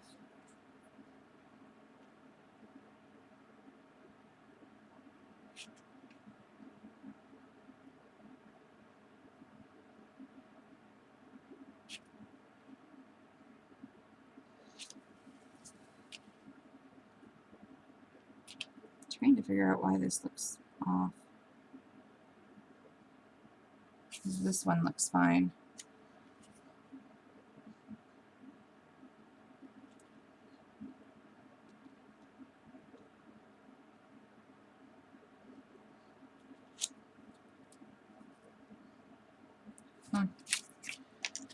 Okay. Scratch all of that because I don't want you guys to get super confused. Cut your piece that's the matching width of the back piece, okay? Let's start this over. If you have got the punching thing, punch a card. Your cards are 4 inches wide, by the way. So you're going to punch it at 4 wide, okay? I don't know why that one's so off. So ignore those marks. So you're going to have your card punched. You're going to set it there. 1/4 inch from that side. 1/4 inch from that side. And then you'll be able to like trace your marks. I don't need to do that because mine's already. So I'm going to set it just like this because this ends up being just about 1/4 inch high.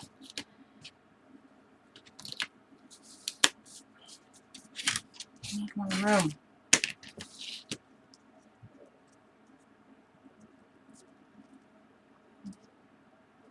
Okay.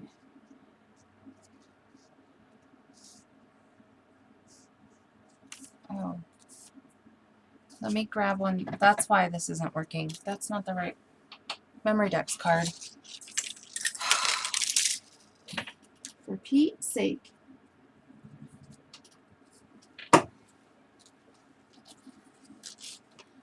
Take. Yeah, because they're 4 inches wide. That's right. Okay. Let me see. This might actually be right.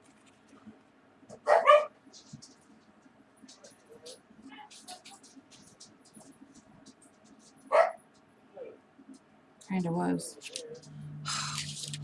That's why. I had a different Memorydex kind of card thingy that I had made.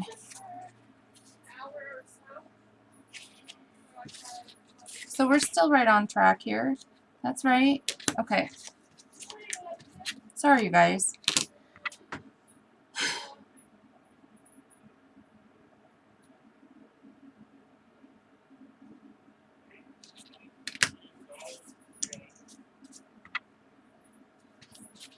So 1.25 inches from each side is where you make that mark. And then you set your 2-inch piece within that. And then from the edge of that 2-inch piece at 3/8 of an inch over, you're going to create another line. So we have our actual width of our piece, which is 4.5. Okay, 1.25 inches from either side, you're going to draw a line. Within that line, your 2-inch piece will fit. And on that 2-inch piece, 3/8 of an inch from either left and right side, you will make a line. Okay, and on the inside of that line is where you're going to punch.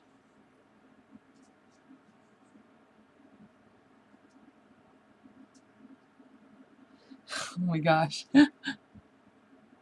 Yes, always best to cut or measure 12,000 times and then cut once. So on the inside of the line, not on top of the line, not on the outside, but on the inside of that line. You don't want to see the line. You're going to punch. I'm using the 1/4 inch hole puncher. It's a beast. Okay. And when I push this in, I push it all the way in. So let me find my line. And the inside, pushed all the way in. I'm going to punch. Okay.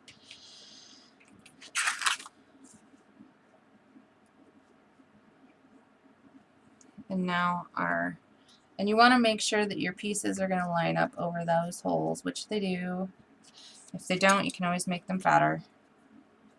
But you'll do this to make a template. So if you take your template, Diana, Oh, I'm just watching you. and trace the inside of your circles, now you'll have a template.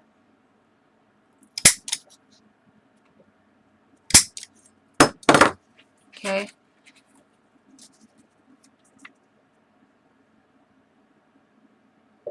And that's going to be perfect.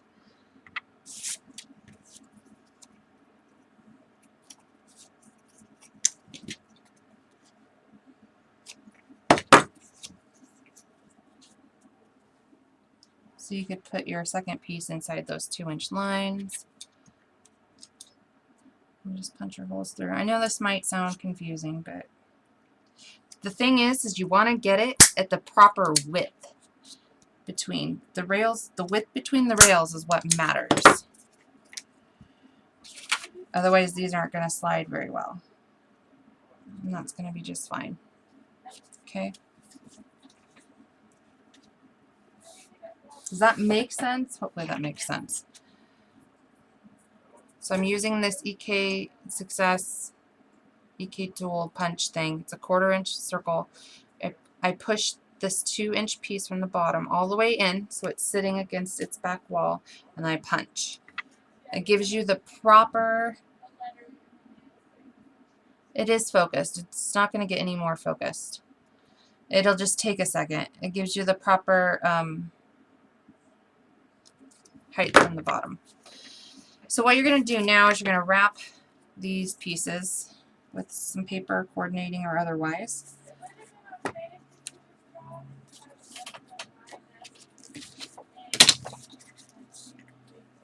It's 2 inches wide, 1 inch tall, so we need to make it 3 inches wide, 2 inches tall.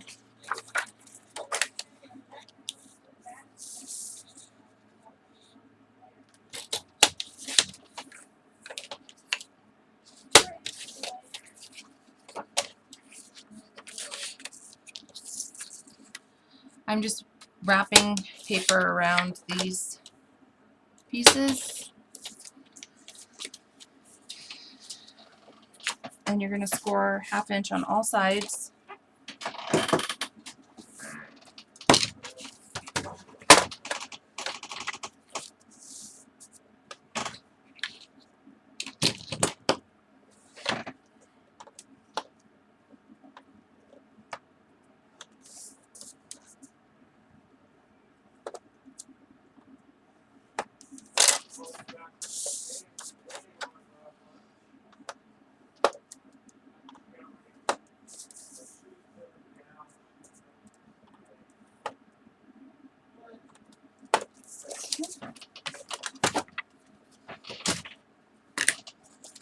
I'm going to cut off these little squares.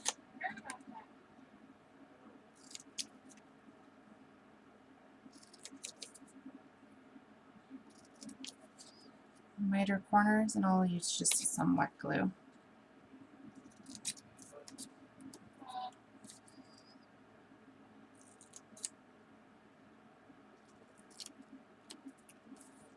Okay.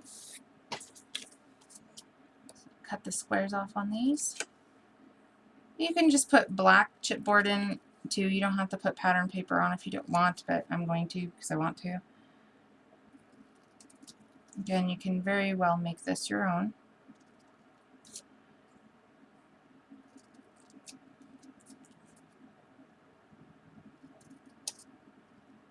So on Monday, I'm going to have all of the cards cut so we don't have to sit here in class doing cards, cutting cards.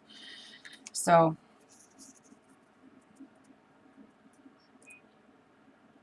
this little piece is going to fit right in there, and we're just going to glue this and wrap it around. So let's take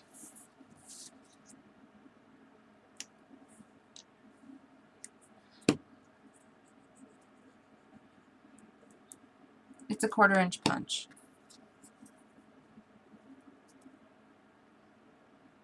Set that down in the lines.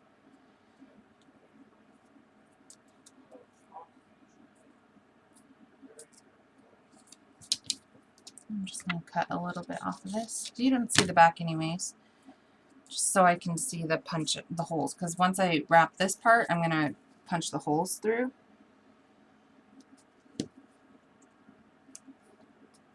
So we don't lose them.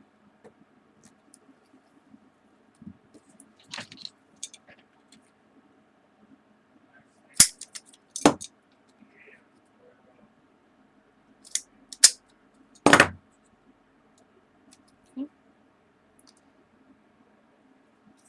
Go ahead and wrap the rest of the sides.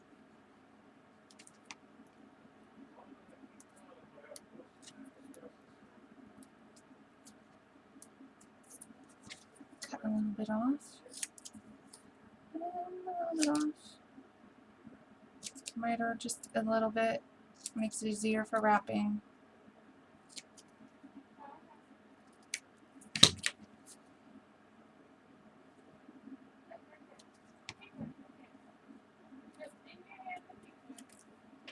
Okay. Wrap it. Okay. So we've got one of our pieces. And these are going to sit down in here, and I'll give you the measurements from side to side.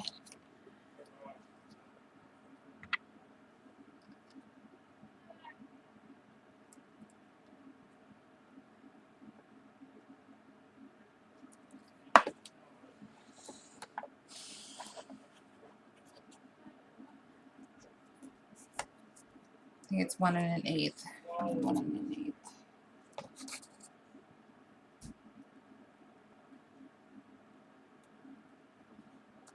Yeah. Once you have paper on the inside and everything, you have to take that into account when you're putting these in. So it's an 1 inch and 1/8 and an 1 inch and 1/8 from both sides on the inside. Okay, to center this. And so once you get that centered, you can do some pencil marks. No one's going to see them. So you know where you're putting your box back or your piece. Put some glue on it.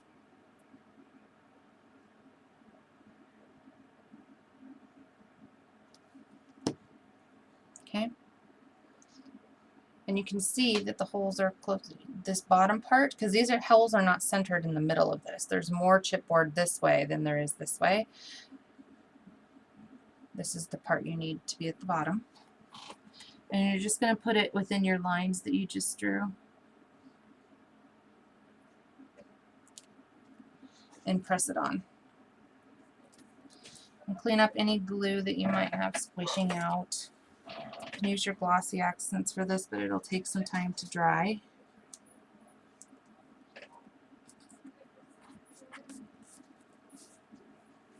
Okay.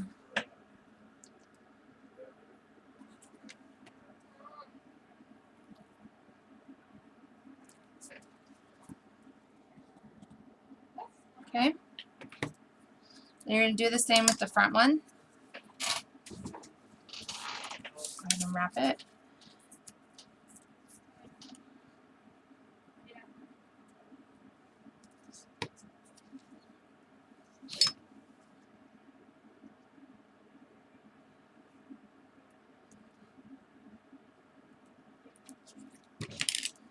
Cut a little bit of this off.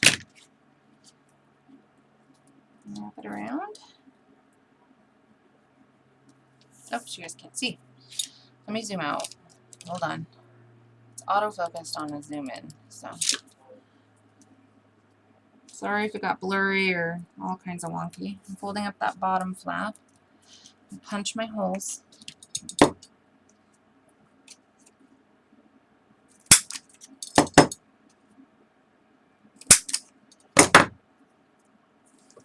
And I'm just going to make sure that they're the same width. I'm just lining it up. Whoops.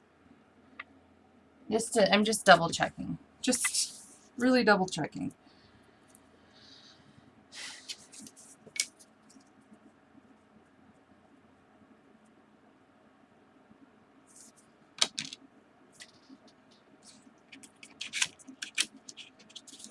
Making sure the same width on here, and they are.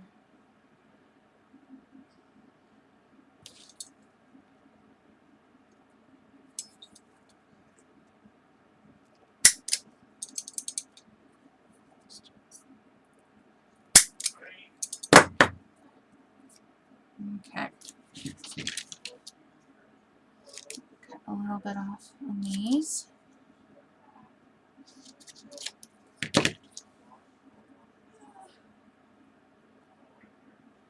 Probably not much, but I would check. Nothing is up there for some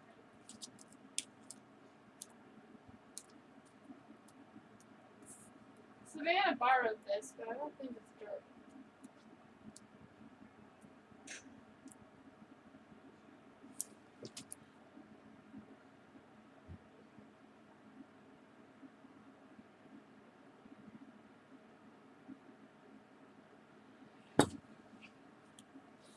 I don't know what you guys are talking about, but okay. Okay. Okay. So let's go ahead and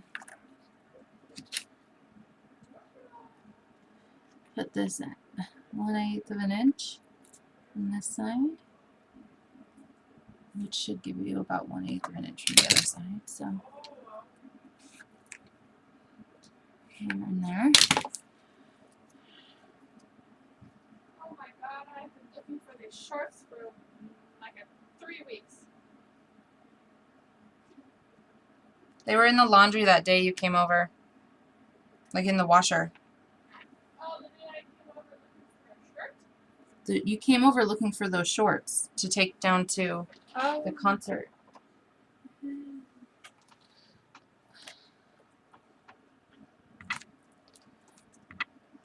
Glue that in. This really is not a hard project. You just need to go slow and do a couple measurements, and you have to work because you want the nicest fold like on the corners and stuff when you put stuff down that you can get, so you kind of have to, there's really no measurement for it, especially if your box is not straight. So you can totally fix it if your box is not straight, but you have to do it, you know, literally 30-second by 30-second at a time. So okay, so now that those are both in, and you can kind of see here that they rest on the bottom, just like so. And put our dowels in. And you just push one of them in the hole, and then the other one you just kind of pull a little bit and let it pop right in. Okay, these are nice and snug, they are not coming out. Put it in the back hole or front hole, pull a little bit and it'll pop right in. Okay.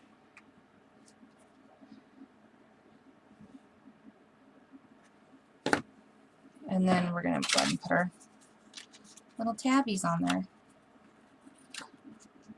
Okay.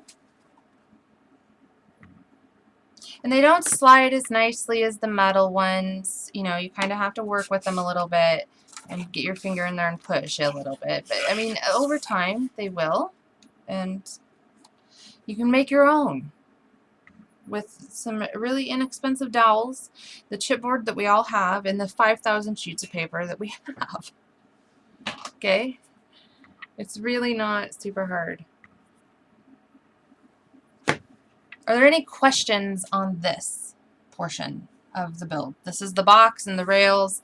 On Monday, we will do the cards and all some embellishing with the collection that I'm using, which is the switchboard by Pink Paisley, which this is a Use Your Stash collection.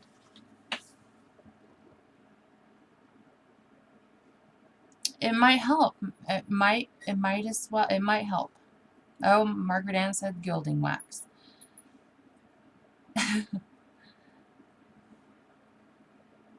There you go. If they don't slide horrible as it is, you just need to push it with your thumb right there in the middle or your finger. They just don't slide as nicely as they do. And sanding your dowels helps. It really does. They don't slide nicely as they do on the metal ones. But you're centered even-wise, which is important because if you wanted to put a lid on this, you would build this same exact box without the little things on the inside, but we would be putting a chipboard rim around the inside of the top of the box. So anyhow, if you are watching this recording, we will continue part 2 on Monday, the August 31st at 2 p.m. after Ella, right here on this channel. I thank you guys for hanging out with me in class today. We will see you guys Monday. If you have any questions, please feel free to email me at scrapsbuttonsandbows@yahoo.com if you want to get a hold of me, or you can email the ladies. So all the measurements are in this video. Thanks for watching and hanging out with us, ladies. We'll see you guys all on Monday.